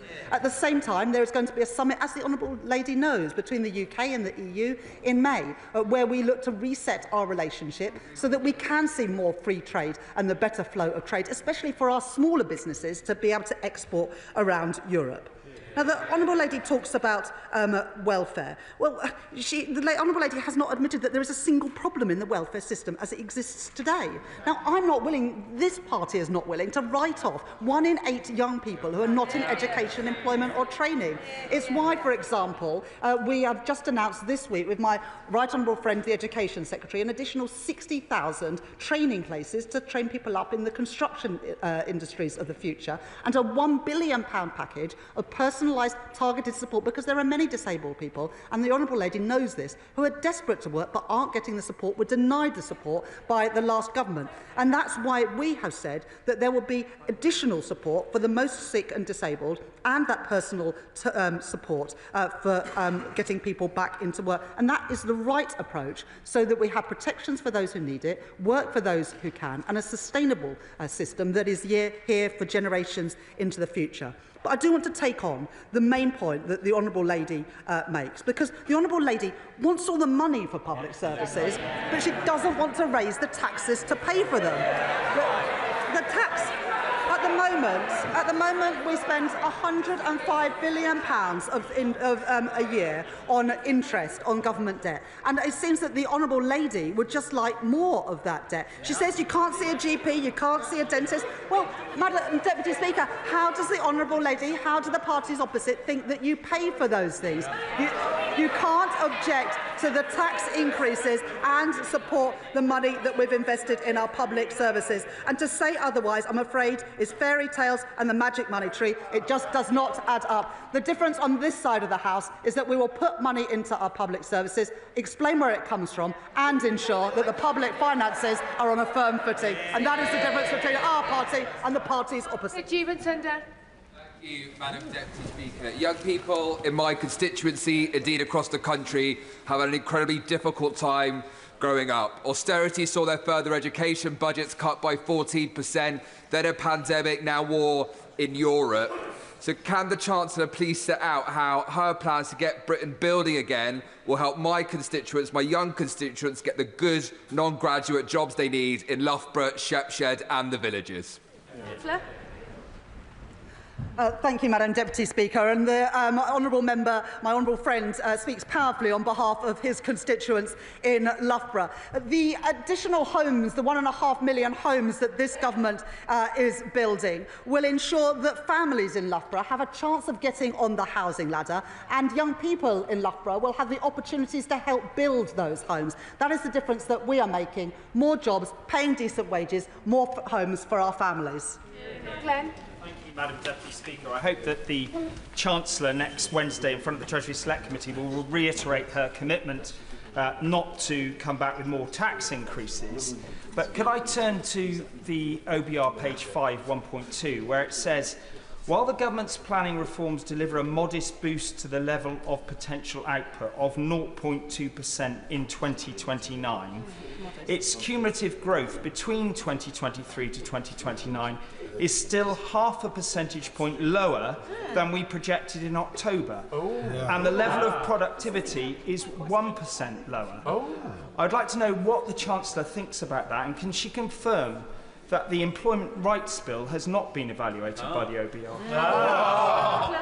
Well, the key point that the right honourable gentleman says there is that from 2023 to the end of the forecast, cumulative growth is lower. But of course, this government didn't come into power in 2023. We came into power in July 2024. And what the OBR numbers show, that the economy is bigger because of the changes that we've made. It's just a difference of the dates. I look forward to coming to the Select Committee next week, and I'm sure I'll take more questions from the honourable gentleman then. Yuan Yang. Thank you, Madam Deputy Speaker. The Chancellor has rightly championed economic stability in stark contrast to the previous government, indeed in stark contrast to the previous 5 Chancellors. Yet, as she has said, the world is becoming more unstable, and that global instability feeds through to rapid changes in official projections, which can constrain our room for action. Can the Chancellor reaffirm to us that despite these challenges, she will keep her focus on fiscal stability to meet the long-term missions of this government, to defend our country, to improve living standards, and to protect the most vulnerable in our society? Chancellor. Thank you. My honourable friend is absolutely right that her constituents, all of our constituents, depend on economic stability. It ensures they know how much they're going to pay on their rent and their mortgages. It ensures that they're not caught out when they go to the shops by prices constantly rising. And that's why, as a government, we've said to grow our economy, the number one thing that we need to achieve is economic stability. And that's why I'm so pleased that the Bank of England have been able to cut interest rates 3 times since the general election, and also that the OBR forecast that inflation will fall rapidly to 2.1% next year and then 2% in the years after that.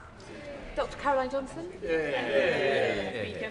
Madam Deputy Speaker, schools face imminently a huge rise in costs due to the rise in national insurance contributions, and they had been reassured by the government that head teachers have been reassured that the schools will be recompensed with money to cover the national insurance costs.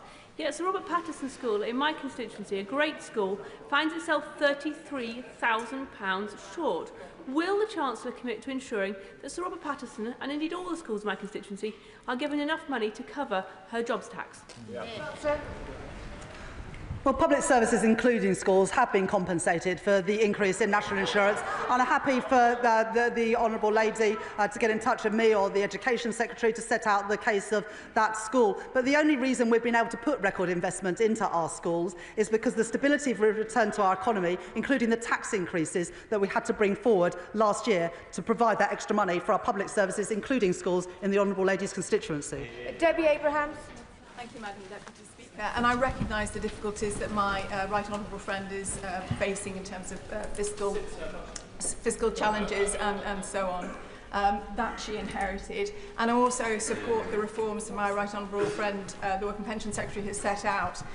But all the evidence is pointing to the fact that the cuts to health and disability benefits will lead to increased poverty, including severe poverty, and worsened health conditions as well. So how will making people sicker and poorer help in terms of driving our economy up and then people into jobs? Chancellor. Well, as my honourable friend knows, in the Green Paper we're consulting on a premium payment for the most severely sick and disabled, because as a government we believe that those people who need support should get it. But like the honourable lady, I recognise that there are many people who are sick and disabled. There are many young people who could be working but were written off by the previous government, and that's why we're putting record investment in helping get those people back to work with guaranteed, personalised and targeted support. And you are half as likely to be in poverty if you are working, if you move from welfare into work. And we're determined to lift people out of poverty by ensuring that there are good jobs, paying decent wages, with the security that's guaranteed through the Employment Rights Bill. Bobby Dean. The OBR have said that the package of welfare cuts, the information they received was late, with insufficient detail, and the estimates are highly uncertain. They're saying they're now going to have to certify them in the next forecast. So can the Chancellor confirm whether that means that the government have to go further with even deeper cuts to welfare than they've announced so far today? Chancellor. Well, what the OBR have done is they haven't taken into account any of the package of measures to get people back into work, or looked at any behavioural effects of people making that switch into work. And what they've said in that document is that they're now going to spend the summer looking at the entirety of the package, including the efforts that we are making with a huge package to get people back into work. I'm confident that that personalised, targeted support will get more people into work, lift them out of poverty so they can support their families, and so as an economy we can benefit from their contribution. Rachel Maskell. Thank you, Madam Deputy Speaker. Fiscal responsibility, unlike with the last administration, ensures that people are paying less and it keeps the cost of living down. However, as a Labour Party, we've got an additional responsibility around having social responsibility. So can we look at those DWP changes again? Of course, protecting the most vulnerable, but it's those people just above that bound which are set to lose, and we're really worried about those. Councillor.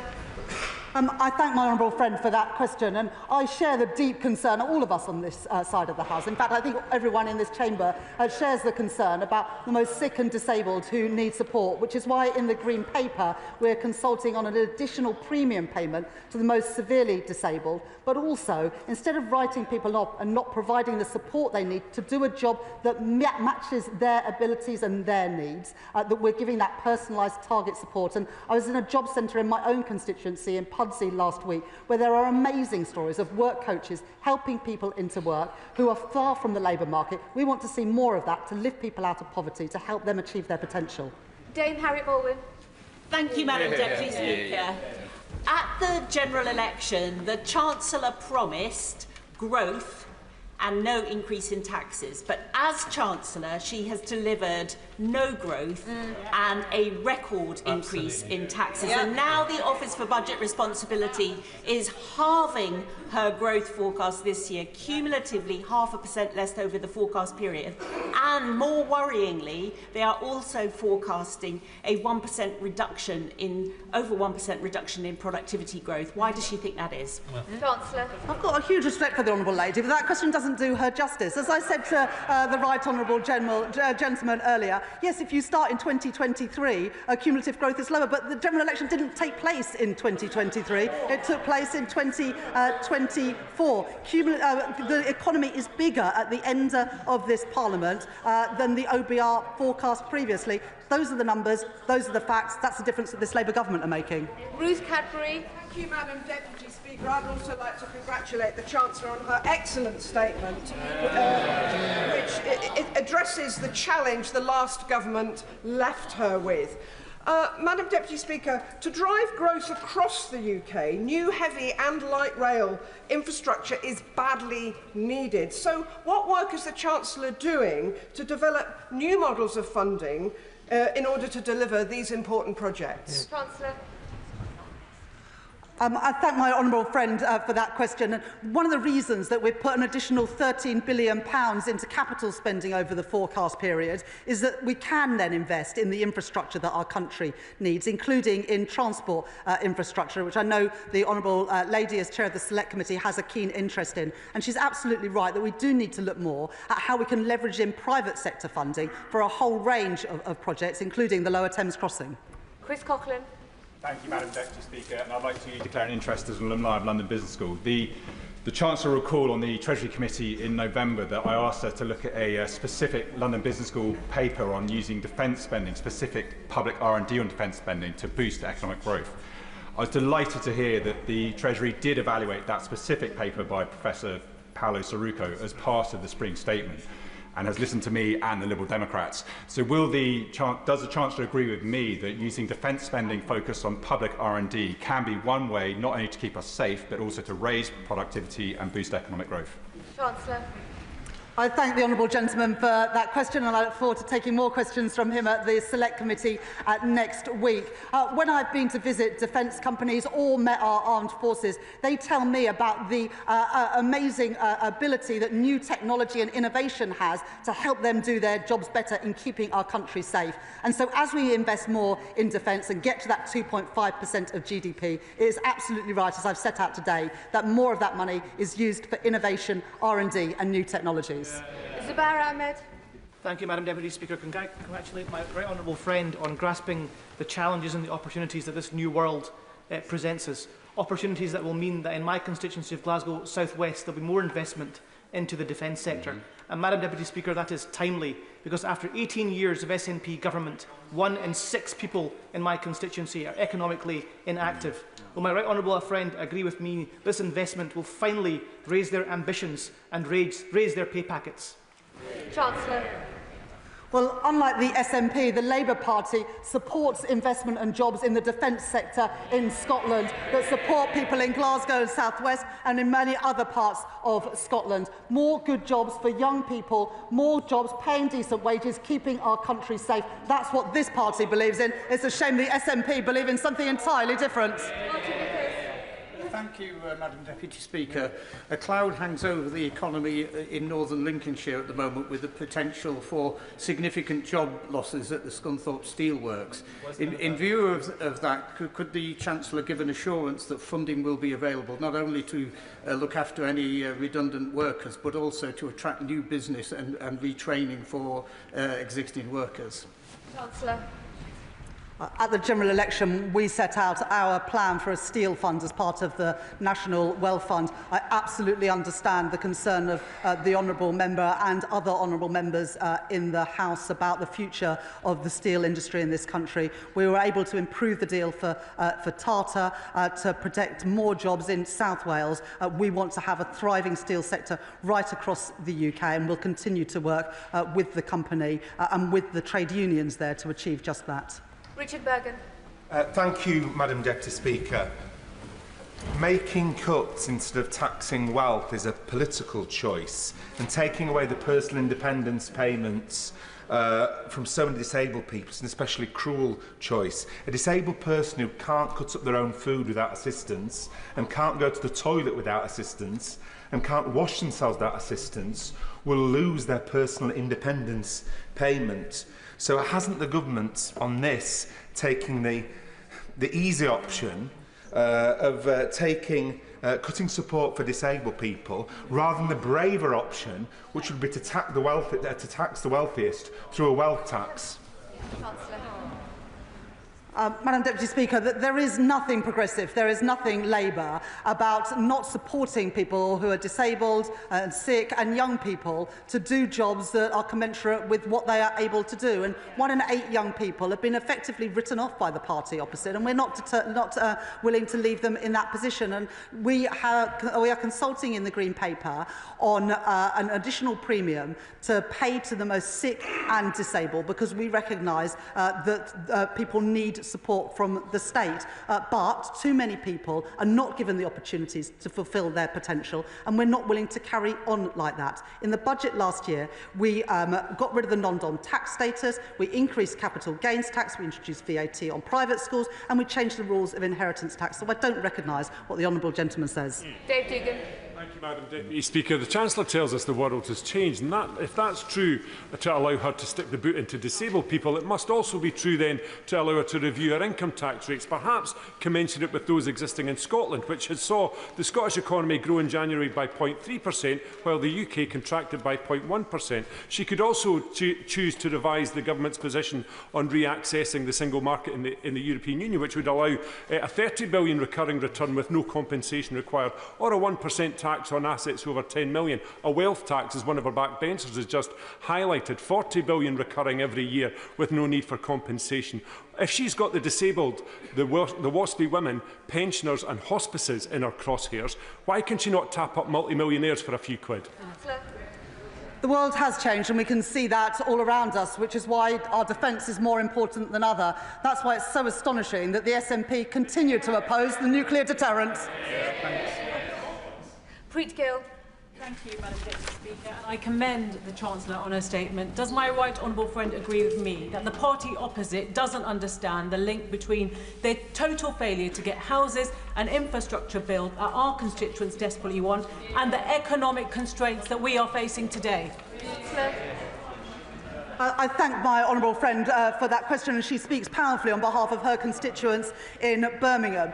We need to build the homes that all of our constituents are crying out for. The level of home ownership had declined under the previous government, and we're determined to turn that around, as well as building the affordable and social housing that our country needs. And as we build those homes, more good jobs for young people with pride in their work, good jobs paying decent wages, backed by the increase in the national living wage and our employment rights bill. James Cleverly. Thank you, Madam Deputy Speaker. Her Transport Secretary failed to stand up to the transport unions. Health Secretary failed to stand up to the health unions. Her Work and Pension Secretary failed to stand up to the backbenches of her own party. Her savings are predicated on getting rid of a whole tranche of civil servants. How can we have any confidence that she or the Prime Minister will stand up to the civil service unions? Today, as part of the Transformations Fund, we've set aside £150 million next year for redundancy costs for a voluntary exit settlement, showing how serious we are about reducing the size of the civil service after it increased to record levels under the party opposite. Michelle Strobhan. Thank you, Madam Deputy Speaker. Communities like mine in Barrow-in-Furness feel more acutely the failures of the previous government. They've left Barrow-in-Furness in a dreadful state. Does the Chancellor agree with me that it's through this government's commitment and funding towards Barrow-in-Furness and our defence sector that we will change things transformationally on the ground in Barrow and mean that Barrow can be a blueprint for how the defence pound could be better spent across our constituencies? I know that my honourable friend is incredibly proud to represent Barrow-in-Furness, and that her constituents are incredibly proud to work on our nuclear deterrent, and this government will always stand with them with our new plan for Barrow, for new jobs, new investment in the town, so we get value for money for taxpayers, but also, most critically, we ensure our country's national security. Sir John Hayes. Thank you, Madam Deputy Speaker. The Chancellor was right to highlight productivity as an issue. I'm right, too, to focus on skill shortages, although she didn't explicitly note the implicit link between them. She failed, however, to say that her productivity ambitions have been scaled back and that the number of NEETs, young people not in education, employment, training, that she noted, is growing, actually. So will she set out, perhaps in a further note, a note in the Library of the House or a statement, by how much she expects apprenticeships to grow year on year? When I was Minister, it reached the highest level in modern times, and the number's much lower now. So we need to grow apprenticeships, to make skills, to grow productivity. Will she do that? For if she doesn't, people will feel that hope exceeds expectation. I thank the honourable gentleman for that question, and I know he speaks powerfully about something he knows a huge amount about. Let me just answer 3 parts of that question. First of all, the OBR do revise up productivity in their forecast. Secondly, on young people not in education, employment or training, it's a massive problem, 1 in 8 young people. The OBR, as I said in the answer to a previous question, haven't taken into account the impact of our Back to Work programme. They're going to work on that over the summer with the DWP and the Treasury, because we want to make sure that we design that in a way that gets as many young people back into work, contributing to the economy, contributing to our society. And we were able to announce just a couple of weeks ago in National Apprenticeship Week an expansion of the apprenticeship programme, particularly with foundation apprenticeships, relaxing some of those requirements about maths and English, because if we want to build the homes that our country needs, we need to get people into those construction jobs and not say, I'm sorry, you didn't get a grade C in maths and English, you're not welcome on the construction site. That makes no sense at all, which is why we're reforming how apprenticeships work to get more people with the skills they need to make a contribution to their families and the economy. We want those numbers going up. Joanna Baxter, she'll be followed by Steve Darling. Joanna Baxter. Thank you, Madam Deputy Speaker. Our fiscal rules were designed to ensure that we didn't repeat the damaging austerity of the party opposite, which harmed my constituents so much. Does my right honourable friend agree it's only because of those fiscal rules that the OBR have today confirmed that people in Paisley and Renfrewshire South will be on average £500 a year better off with this Labour government? Chancellor. To ensure people are better off, we need to control inflation, which is why stability is so important, bring interest rates down, and the Bank of England have had the confidence to cut interest rates 3 times since the election, and also boost wages, which we're beginning to see with real wages wages growing at twice the rate of inflation. That benefits my honourable friends' constituents and people up and down the country, and that's why we welcome the fact that the OBR today revised up real household disposable income per person by £500. Steve Darling. Thank you, Madam Deputy Speaker. Today and last week, the Chancellor rushed through severe cuts to the benefit system that will hit some of the most vulnerable in our society. Whilst we should have considered benefit reform, this is ill-conceived. Can the Chancellor explain to the Chamber why she is choosing to balance the books of the nation on some of the most vulnerable, on the backs of some of the most vulnerable of those in our society? Chancellor. I have huge respect for the honourable gentleman, but I think everybody in this House and everyone in the country can see that the welfare system is just not working. When you've got 1 in 8 young people not in education, employment or training, 1,000 people going on to personal independence payments every single day, we can't carry on like this. The basic principles of this government is that people who need support should be protected. Those who can work should work, and we will support them with personalised, targeted support, and that we need a system that is sustainable. That is what the reforms set out by my right honourable friend, the Work and Pension Secretary, deliver last week, alongside the Green Paper, where there will be further consultation to make sure that those with the most severe need get the additional support that they are rightly entitled to. We have another 45 minutes. As questions are short, more members will get in. Imran Hussain. Thank you, Madam Deputy Speaker. It's absolutely right that the party opposite devastated our communities and left us with billions of pounds of debt. But it is not right that disabled people and the most vulnerable in our society should pay for that. Thousands of my constituents continue to be fearful about the announced welfare cuts. Disability organisations have warned that hundreds of thousands will be pushed into poverty. So I say to the Chancellor, we must make the right political choice. Protect the most vulnerable in society and introduce a wealth tax so that multimillionaires and billionaires can pay their fair share. Chancellor. But my honourable friend represents the constituency that neighbours mine, and he knows and I know that there are far too many people in both of our constituents, in Leeds and Bradford, who are written off. People who are not working, who are quite capable of working if they were given the support. People who may be disabled, doesn't mean they can't work and contribute if they are given the proper support. And that's what the party opposite failed to do. That's what our government are determined to deliver. And we will work with disabled groups, we will work with job centres, including the one in Pudsey where I was last week, to make sure that we support people to fulfil their potential, not writing them off like the party opposite did. Sir Julian Lewis. Yes. I welcome the Chancellor's emphasis on defence expenditure and his support for the nuclear deterrent. But does she accept that by his actions in Ukraine, Putin has restarted the Cold War? And will she bear in mind that during the 1980s, up to the end of the Cold War, we were spending regularly between 4.5% and 5% of GDP on defence? That's the sort of scale that's really required. The honourable gentleman has long been an advocate of spending properly on defence, and that's why we've set out a fully funded and costed plan to get to 2.5% in the next 2 years and then 3% in the next Parliament. The world has changed. We can see that all around us. This government will always put our national security and our defence first, and as the situation evolves, of course, so will we.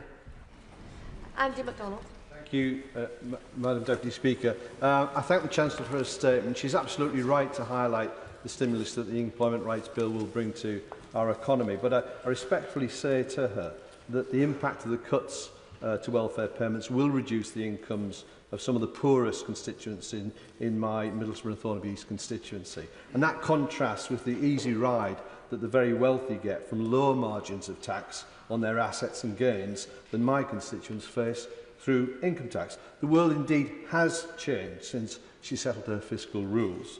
So will the Chancellor consider putting capital gains tax on an equal footing with income tax or implementing a wealth tax, which is a 2% rate on assets worth over £10 million to improve the country's finances? At the budget last autumn, we increased taxes by £40 billion without asking working people to pay more. We did that by abolishing the non-dom tax status, by increasing the rate of capital gains tax, tightening the rules around inheritance tax, and yes, by asking businesses to pay more as well. So we have already raised taxes to put more money into our health service, reduce NHS waiting lists, and to have free breakfast clubs at primary schools. But what the Spring Statement shows today is that by growing our economy, we can increase the size of the economy through the planning reforms and therefore ensure there are more money for our public services. That's why the #1 priority of this government is growth, and why I'm so pleased today that the OBR say that by the end of this Parliament the economy will be bigger than that we inherited from the Conservatives. Sammy Wilson. Thank you, Madam Deputy Speaker. The Chancellor has claimed today that she's building a foundation on the foundations for the economy, but sadly the foundations are foundations of sand, built on increased borrowing, higher inflation, lower growth, jobs, taxes, etc.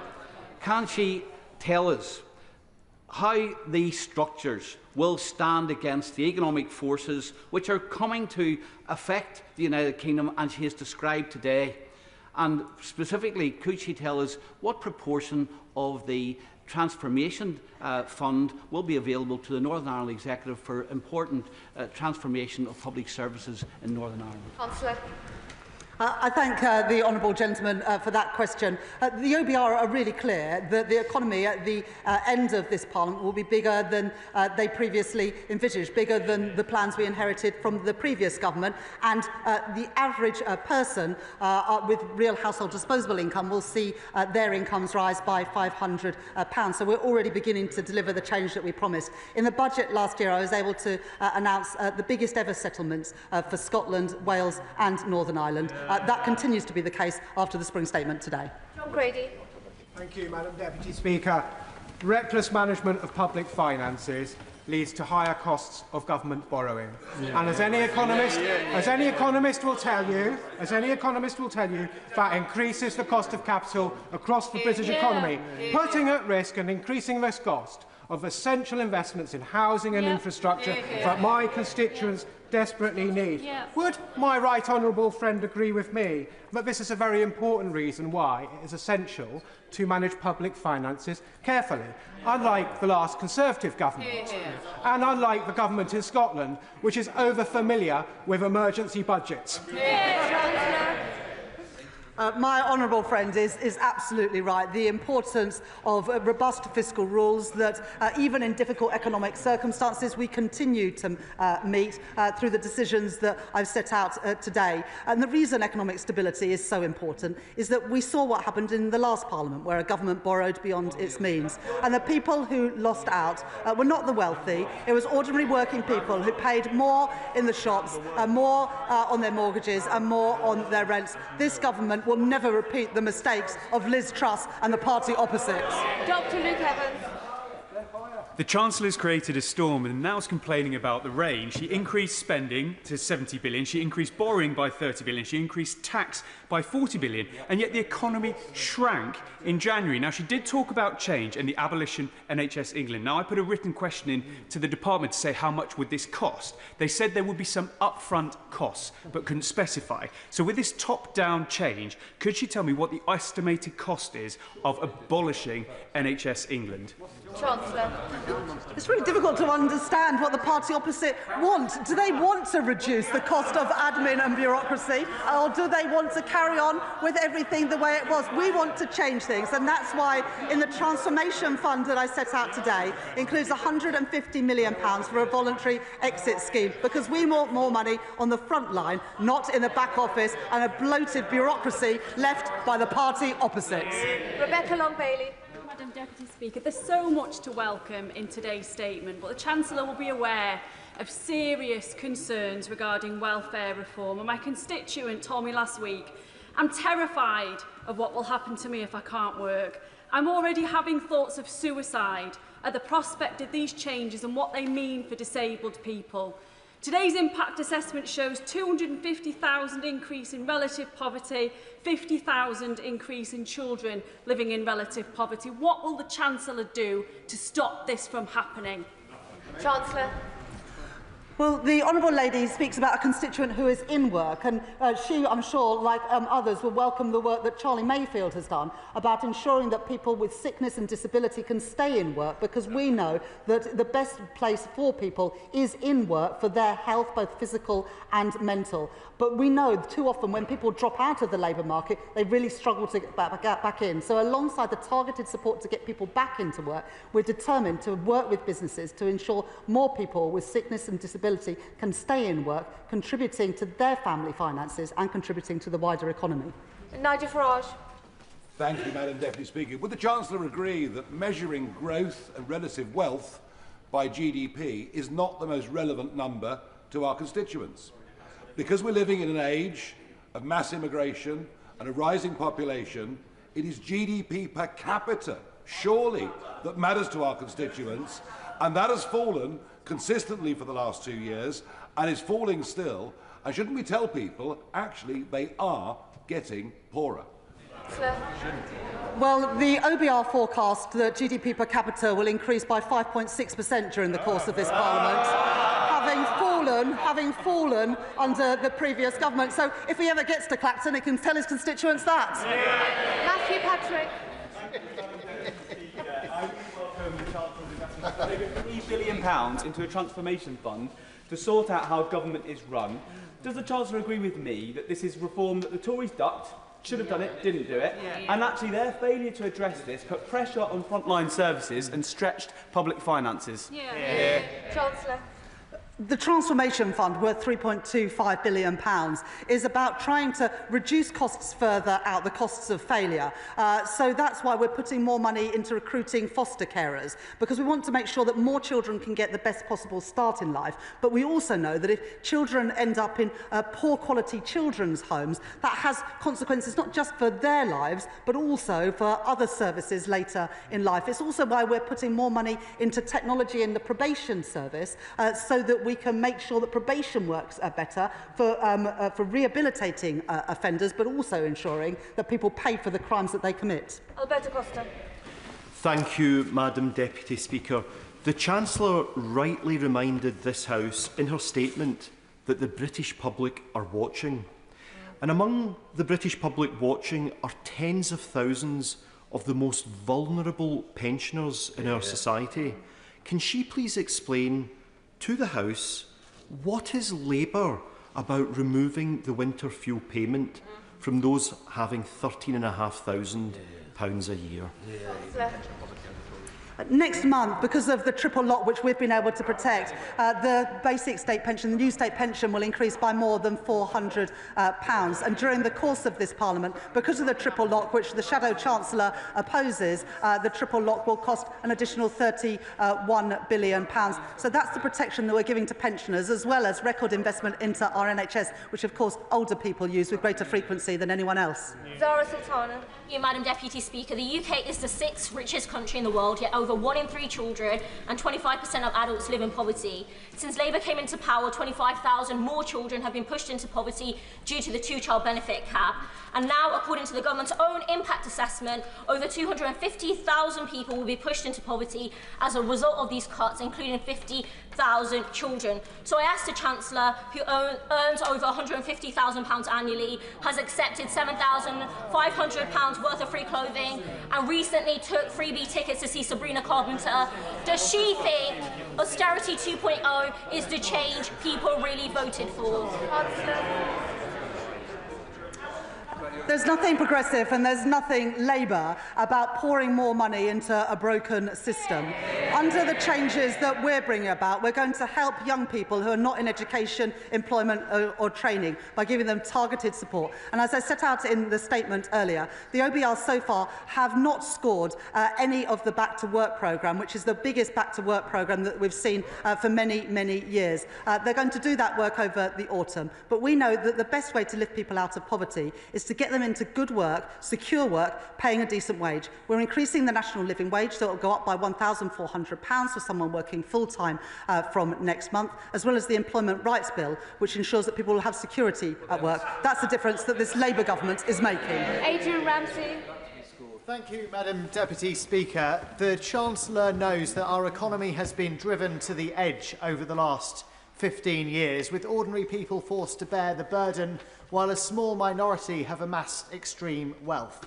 This is something she could change, and her own backbenchers are lining up to argue for a wealth tax. So why won't she do the fair and right thing and introduce a tax on the very wealthiest, rather than launching austerity 2.0 and removing vital support from disabled and ill people? The best thing that we can do for our constituents is build the homes that they desperately need. And so I really have no understanding of why the Green Party voted against the planning and infrastructure bill this week. What have they got against to get families getting homes and young people getting jobs? Amanda Martin. Thank you, Madam Deputy Speaker. Today's defence announcement by my right honourable friend, the Chancellor, is fantastic news for my city. It delivers security for working people across the country and cements Portsmouth as not just the historic home of the Royal Navy, but the future home. Does she agree with me that after 14 years of the benches opposite, decimating all areas of our armed service, imposing 3 Portsmouth ministers on my city, and axing shipbuilding from our city, it has fallen to this government to once again fix the mess inherited by you, by the people over there. Almost said you lot, sorry. Securing the naval base operation and those serving our country for the future. My honourable friend is a proud advocate for her city of Portsmouth, and this government is a proud advocate for the people of Portsmouth. That's why we've put investment into the Portsmouth naval base in the spring statement today. As we grow what we spend on defence to keep our country safe and secure, we want to ensure that there are more good jobs, paying decent wages, to make Britain a defence industrial superpower and to support those who serve on the front line. Wendy Morton. Thank you, Madam Deputy Speaker. Today, the Chancellor could have taken action to reverse the damage that she has done to constituents and businesses in my constituency and beyond, but she's failed. She's chosen not to do so. So what does she say to the pensioners, the farmers, the businesses, the charities, the hospices, and all those hard-working people who now face her huge tax rises? Chancellor.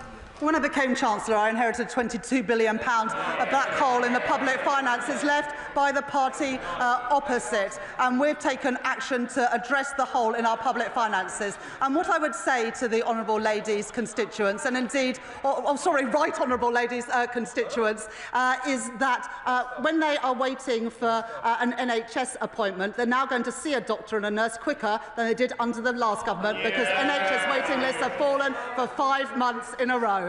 Ron Slinger. Thank you, Madam Deputy Speaker. Does my right honourable friend agree with me that the main contrast between this and the last government is strength versus weakness? They were too weak to crack down on wasteful spending, they were too weak to address the tax breaks and loopholes for the wealthy, and they were too weak to take on the blockers in the planning system. So does she further agree with me that as the party of vested interests opposite seeks to conserve what has failed, it will take this Labour government to have the strength to take the tough, long-term decisions to build a better and much fairer Britain? The OBR today have scored some of the planning measures that we've taken, which will mean that by the end of the Parliament, the economy is £6.8 billion bigger and will contribute £3.4 billion to our public finances and our public services. That's only possible because we are taking on the vested interests and getting Britain building, backing the builders, not the blockers. And we are the government who have increased spending, who are increasing defence spending to 2.5% of GDP. The Tories had 14 years and they failed to do that. We've done that in the first year of this Labour government. Josh Brabender. Thank you, Madam Deputy Speaker. Heartbreakingly, last week, St Wilfrid's Hospice in Eastbourne announced many redundancies, citing the national insurance increase as a reason. I've just received a message from Mrs Robinson at Motcombe School, who faces increased costs due to the NIC's hike being passed on from a food catering supplier onto them. Can the Chancellor tell us if she's not going to increase the digital services tax to fund a reversal of that hike, how those organisations are going to be supported to keep doing the great work that they do?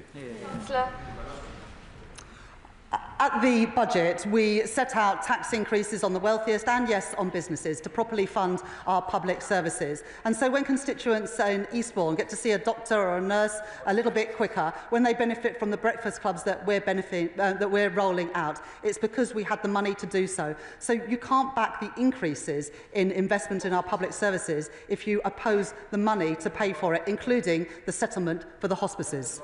Nadia Whitto. Thank you, Madam Deputy Speaker. I understand that this government has inherited a huge financial mess from the party opposite, caused by over a decade of austerity.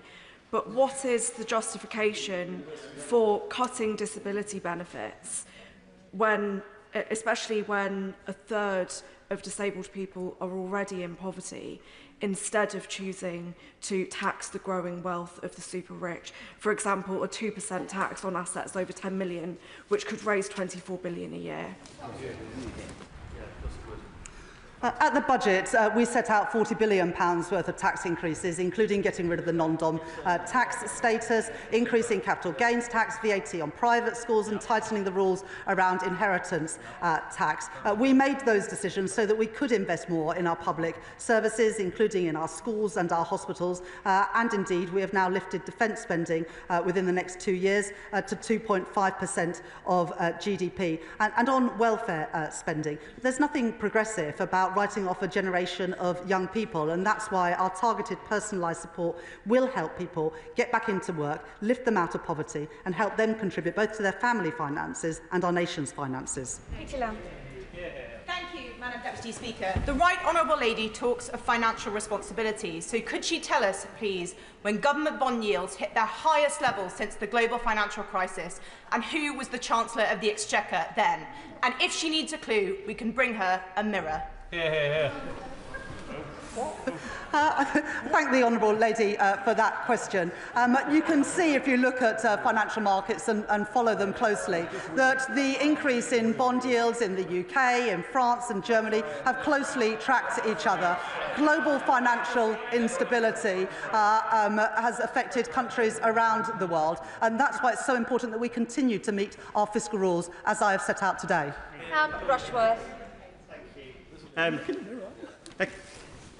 The member for Clacton a moment ago mentioned GDP per capita. I see he's asked his question and ran away. The truth is that GDP per capita only increased 4.3% in the past 16 years, compared to 46% in the years prior. What matters to my constituents is not just the growth, but it's the growth that they can feel in their pockets, in the left-behind towns and villages of Bishop Auckland. So what will she do to ensure that working people feel the growth? My honourable friend is absolutely right, and this government wants people in Bishop Auckland and constituents across our country to feel the benefits of that growth, with good jobs, paying decent wages in all parts of the country. That's why we are increasing the national living wage. That's why we are making work pay, and that's why we are backing the builders, not the blockers, to create new jobs, new homes for families, new transport infrastructure, new energy infrastructure. And that's why the OBR today say that compared to the plans we inherited, real household disposable income per person is set to rise by £500 by the end of this Parliament, showing the difference that this government is making. Claire Smeddy.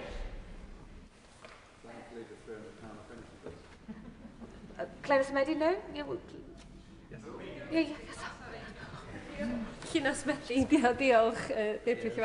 Wales has a higher percentage of disabled people and a large public sector workforce compared to the UK, and so we'll hit hardest by these cruel cuts.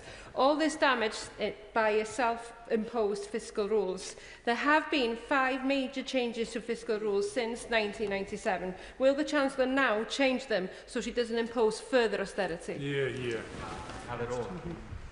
In the budget last year, we provided the biggest ever settlement for the Welsh Government, and yet Plaid voted against that. I don't understand why the honourable member doesn't want money to go to Wales and to her constituents.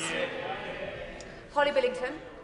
Madam Deputy Speaker, I thank my right honourable friend for her statement, in particular her recognition of the excellent work of Labour-run Thanet District Council, building more social homes with local firms, employing local people, including local apprentices. The government's recent planning changes mean not only council homes for local people, but also growth. Can she confirm that the Office of Budget Responsibility has only scored the effect of the National Planning Policy Framework changes and not the upcoming Planning and Infrastructure Bill? I thank my honourable friend for that question, and I was pleased to note in my statement today that Thanet have already come forward with plans to build affordable housing as part of the affordable housing plan, which I set out more money for in the statement today. What I would say to the honourable lady is that the parties opposite who abstain and vote against the planning bill are voting against homes for our constituents, and they're voting against jobs for our young people. On this side of the House, we back the builders, not the blockers. We back opportunities for young people and families housing for our constituents. It's a shame the parties opposite don't do the same. Graham Stewart. Madam Deputy Speaker, the Chancellor claimed that growth was a top priority, yet she's taken the fastest growing economy in the G7 and brought it to a shuddering halt. She promised there would be no tax rises, and next week's jobs tax will put tax rises on ordinary working people. And today she's cut the housing numbers by 200,000 and put up borrowing by £18 billion in the next 2 years. 18 billion. Isn't it time the Prime Minister invited the Chancellor next door and said, Rachel, you're fired? The plans that we inherited from the previous government saw the OECD forecast the UK to have the slowest growth in the G7 this year. They're now forecasting us to have the second highest growth in the G7. So that is the difference that this Labour government are making, moving us up the league tables. David Burton-Sampson. Speaker, and I thank the Chancellor and her team for the prudent work they are doing to restore stability to our economy. And this on top of figures showing that already wages are increasing in my constituency of Southend Western Leigh under this Labour government, and inflation is falling. Does my right honourable friend agree with me that this, alongside the new living wage worth £1,400 a year, will make work pay and will start to lift more people out of poverty? Thank you, Madam Deputy Speaker. I was pleased in the budget last year that I was able to announce a 6.7% increase in the national living wage, as well as a record increase in the youth rate of the minimum wage. That will help lift working people, working families out of poverty, alongside our Employment Rights Bill, which will ensure greater security for those who go out to work. Sarah Dyke. Deputy Speaker, growth is not on the lips of farmers whose confidence in the government is at a low ebb following the family farm tax, the abrupt closure of SFI and now the possible department cuts that could reduce the farming budget further. Charlie from Upton Bridge Farm in Long Sutton told me he's contemplating leaving his ground fallow due to the risk of a failed crop putting his farm further into debt. So will the Chancellor assure farmers in Glastonbury and Somerton and across the country that following the spending review, the government is still committed to championing British farming whilst protecting the environment? At the budget, we put record investment into our farming sector after being left plans by the previous government where they did not even use all of their farming budget. We're determined to give farmers the support that they need. Nestle Chaliska. Can I thank the Chancellor for her statement? I represent Barking, where she will know has some of the highest figures for deprivation in the country. And 20% of working adults there have no qualifications whatsoever. Does she agree with me that only through getting people the qualifications they need, creating jobs, can they ever improve their life chances? I thank my honourable friend for that question, and she speaks passionately about expanding opportunities for her constituents in Barking. The changes to the apprenticeship levy and the growth and skills levy is about ensuring that more people, including her constituents in Barking, can access those apprenticeship courses and those foundation courses. And it's also why just at the weekend we were able to announce an additional 60,000 places on construction courses to help people get jobs that pay a decent wage and offer security, which is what this government is all about. Reid. Thank you, Madam Deputy Speaker. Given that the Chancellor chose not to mention Chagos in her statement, and given that she chose not to answer the Shadow Chancellor's question on Chagos, can the House now assume that this disastrous deal will not be going ahead, and more importantly, that the UK taxpayer will not be footing the bill? Well, as the honourable gentlemen know, our Prime Minister and President Trump discussed these issues when our Prime Minister was at the White House recently. We continue to work on those plans. The most important thing is that we protect our national security and can continue to operate out of that important base. Neil Duncan-Jordan. Speaker, point 1.14 in the OBR report outlines that the planned cuts to disability benefits will reduce personal independent payments for 800,000 claimants and cut health-related universal credit for 3 million families. Isn't it time we ask those with the broadest shoulders to carry the heaviest burden rather than the poorest in our society? I thank my honourable friend for that question. As I've already set out, the Office of Budget Responsibility in their numbers don't assume any changes in terms of people going back to work. That's what we're going to work on with the OBR, DWP and Treasury over the summer, so that we develop those plans to ensure that people aren't worse off, but they're actually better off because they can progress into jobs that suits their abilities and needs, because we want more people to have the fulfilment of a good job with security that pays a decent wage. Alex Brewer. Thank you, Madam Deputy Speaker. In a statement with significant problems, I do welcome the Chancellor's commitment to better military homes, which the Liberal Democrats have been calling for. Will the Chancellor clarify how much, by when, and will this include RAF Odium in my constituency of North East Hampshire, or is it just for those constituencies she listed which happen to have Labour MPs? We support military families wherever they are based in the United Kingdom, and we will set out more detail in the spending review in June. But already in the last few months, we have taken back into the public sector homes that were previously contracted out to the private sector, so we can make improvements to military accommodation, something that I know will be welcomed in her constituency and by military families across our country. Sarah Coombs. Madam Deputy Speaker, my constituents in West Brom work hard and pay their taxes, and they want to know that the government treats that money with respect. I'm glad we finally have a Chancellor who is being careful with every pound of taxpayers' money so we can invest in the NHS, which has seen a 10% cut in the waiting list in my area. Can the Chancellor set out how she is drawing a line under the waste and chaos of the previous government and finally putting our public finances back on a stable footing? I thank my honourable friend for that question, and she speaks powerfully on behalf of her constituents in ensuring that people in West Bromwich get a good deal from their public services and value for money when they pay their taxes. There was too much waste under the previous government, and that was exemplified during the pandemic when so many contracts went to friends and donors. That's why we've appointed a COVID corruption minister, because we want that money back in our public services, not in the hands of Tory friends and donors. Jeremy Corbyn. Thank you, Madam Deputy Speaker. There are 4.3 million children living in poverty in our society. There are 1.2 million people in receipt of PIP who are about to lose it following her statement last week. She's put a huge amount of money into defence. Could she not think for a moment of reversing the decision last week to take £5 billion out of the welfare budget and end the two-child benefit cap, which has driven so many children and families into really desperate poverty? I'm not going to make any apologies for putting more money in defence. This Labour government takes defence of our country seriously, and so we should. We are the party that created NATO, and under the leadership of the Labour Party today, we will always defend our country. David Kinzer-Dushinsky. Madam Deputy Speaker, can I congratulate my right honourable friend on her statement and on her action to end austerity, investing £26 billion in the NHS, £3 billion in education, raising defence budgets and unleashing over £100 billion of additional capital investment to build the foundations of our economy.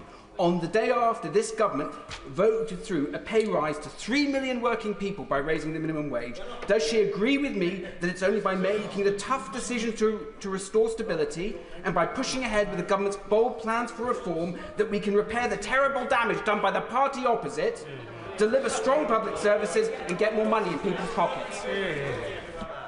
I thank my honourable friend for that question, and also all the work that he's doing to back growth, to improve living standards for working people. And I was pleased in the spring statement today to announce £13 billion extra during the course of this Parliament for capital spending, because we know that the easy choice that the previous government made was always to cut capital spending, which is why we're in the mess today that we are, because of the deterioration of infrastructure. We won't make those short-term decisions. We will invest to grow our economy, working with business to do so.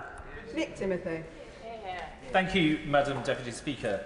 The Chancellor's trouble is while her manifesto promised to limit spending increases to £9.5 billion a year, her budget increased spending by £76 billion a year, 8 times as much. She's previously said she will not come back asking for more tax rises or more borrowing. So will she rule out both in the budget later this year? The budget in the autumn last year wiped the slate clean after the 14 years of economic mismanagement by the party opposite. We won't have to repeat a budget like that, because we're not going to inherit anything like that ever again, because we've changed the rules so that the OBR always now get information rather than it being hidden like it was by the previous government. Owen. No, Clive Jones. Jones. Jones.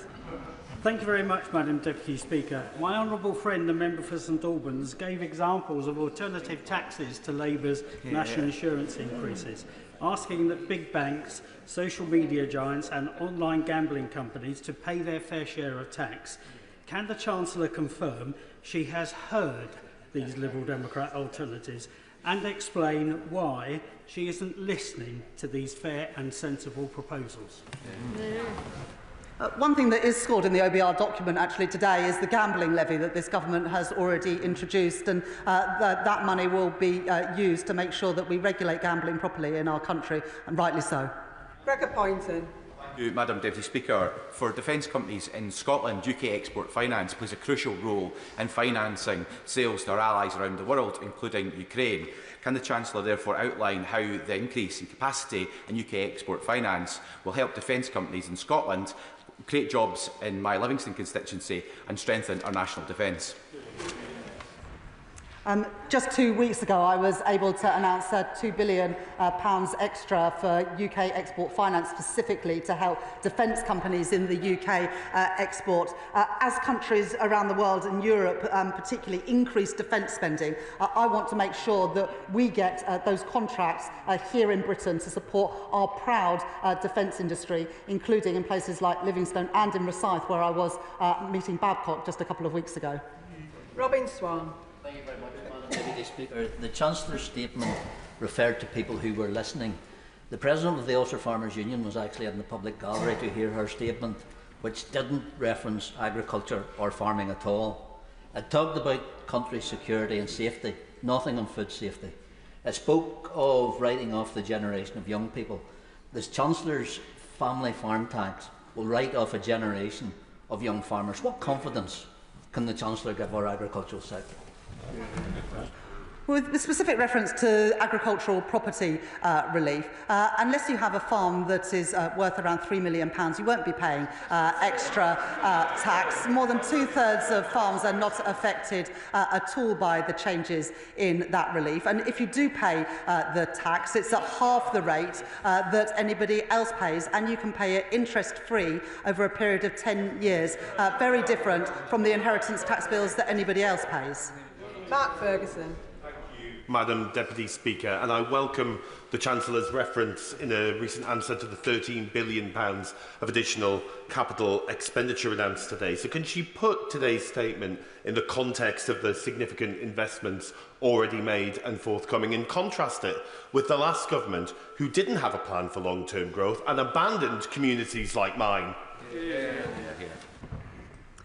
My honourable friend speaks powerfully on behalf of his constituents in Gateshead, who rely on the infrastructure that our country needs, whether that's energy, digital or transport infrastructure, and in fact the houses that all of our constituents need. In the budget last year, I put £100 billion extra into capital spending during the course of this Parliament, and I've been able to announce an additional £13 billion today. Unlike the party opposite, I'm not willing to cut capital investment, because capital investment is absolutely crucial to grow the economy and to leverage in the private sector investment that we need as well. Madam Deputy Speaker, the Chancellor's made much of the government's investment in defence and desire to make the country a defence industrial superpower. I'm keen to pitch for a slice of the protected £400 million for UK defence innovation. Huntingdon is the home of our defence intelligence capability, the US Air Force's Joint Intelligence Operations Centre Europe and the NATO Intelligence Fusion Centre. It has a huge investment in sites like the Alconbury Wielder Enterprise Campus, Brampton Cross and potentially the redevelopment of MOD land around RAF Whitton as well. Perfect location for defence start-ups, and with the arrival of several already in flight, the US government is investing north of £500 million in Huntingdon alone. So could I ask her to make a similar commitment to Huntingdon and include it in her list of defence sites? What great pitch. I'm sure somebody from the Ministry of Defence, one of the ministers, would be really pleased to meet with you to discuss those opportunities. As we move to 2.5% of GDP spent on defence and 3% in the next Parliament, I am determined that that money benefits our troops in the UK, but also supports us become a defence industrial superpower. And I'm sure that we can work with the honourable gentleman to realise those ambitions for Huntingdon. Rosie Writing. Madam Deputy Speaker, the party opposite left a £22 billion hole in our public finances, and they continue to oppose every decision made by the Chancellor to clean up their mess. Can the Chancellor tell us how things would look now if the Conservative Party had their way? Well, what it would mean for people in Kettering and around the country if we had continued under the plans of the previous government is that interest rates would have remained high, inflation would have remained high and growth would continue to flatline, whereas the OBR today forecasts that real household disposable incomes will rise, growth will be higher, living standards higher, because we have returned stability to the economy and we are backing the builders, not the blockers. Max Wilkinson. Sorry, Madam Deputy Speaker. I don't wish to interrupt the discussion on the front benches. Thank you, Madam Deputy Speaker. I have another opportunity for the Chancellor. In Cheltenham, we have a scheme that can produce jobs and growth and will support the defence industry. The Golden Valley development next to GCHQ, which will be a key part of this country's defence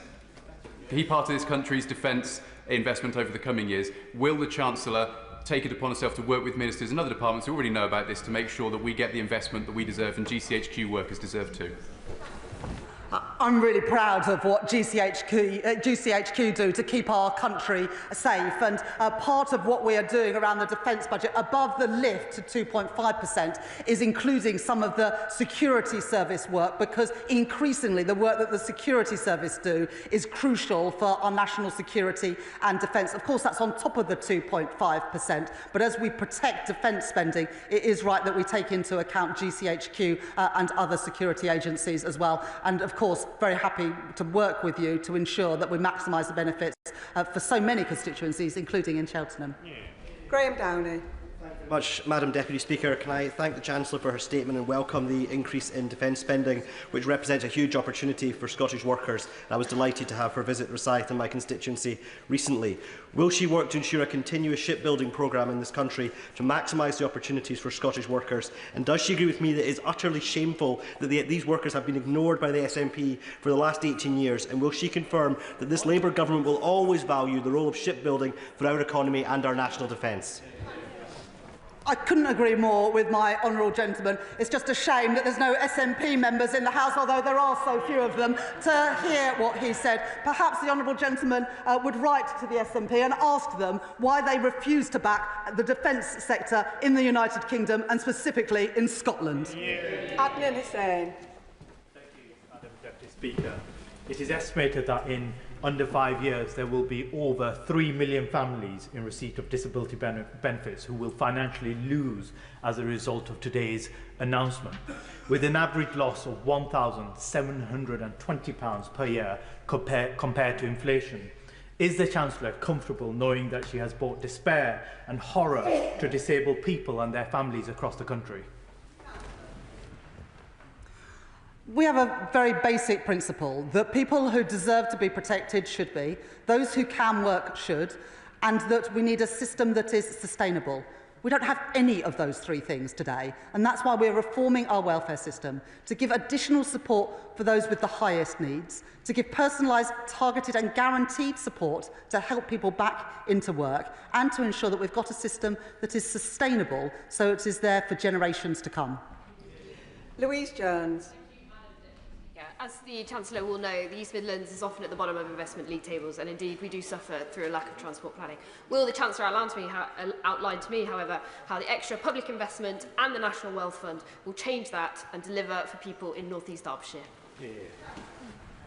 I thank my honourable friend for that question. People in North East Derbyshire will benefit from the additional homes, whether they are able to buy those homes, to rent those homes, or indeed to build those homes, as we expand the number of construction apprenticeships and 10 new technical excellence colleges in construction. And they will also benefit from the increases in real household disposable income, because what we want when the economy grows is to have more money in people's pockets, and that's what the OBR confirmed will happen today. Helen Morgan. Madam Deputy Speaker, pharmacies like Green End Pharmacy in Whitchurch in my constituency are struggling with the impending hike in employers' national insurance, business rates, and in fact that they don't know what they were being paid for NHS services this financial year, let alone next. Can the Chancellor confirm whether Pharmacy First will be continuing beyond the end of next week? Well, I'm sure that the relevant health minister would be willing to meet with you to talk about that. But because of the investment that we put into our National Health Service last year at the budget, more than £20 billion of additional funding, we are able to start to rebuild our NHS, reduce waiting lists. Indeed, we have done that now for 5 months in a row. Madam Deputy Speaker, as we secure Britain's role in a changing world, I welcome the Chancellor's focus on defence innovation, and I thank her for referencing my community, Aldershot and Farnborough. We are ready to serve. When it comes to defence innovation, too many small and medium defence businesses in my community struggle to get access to banking and finance facilities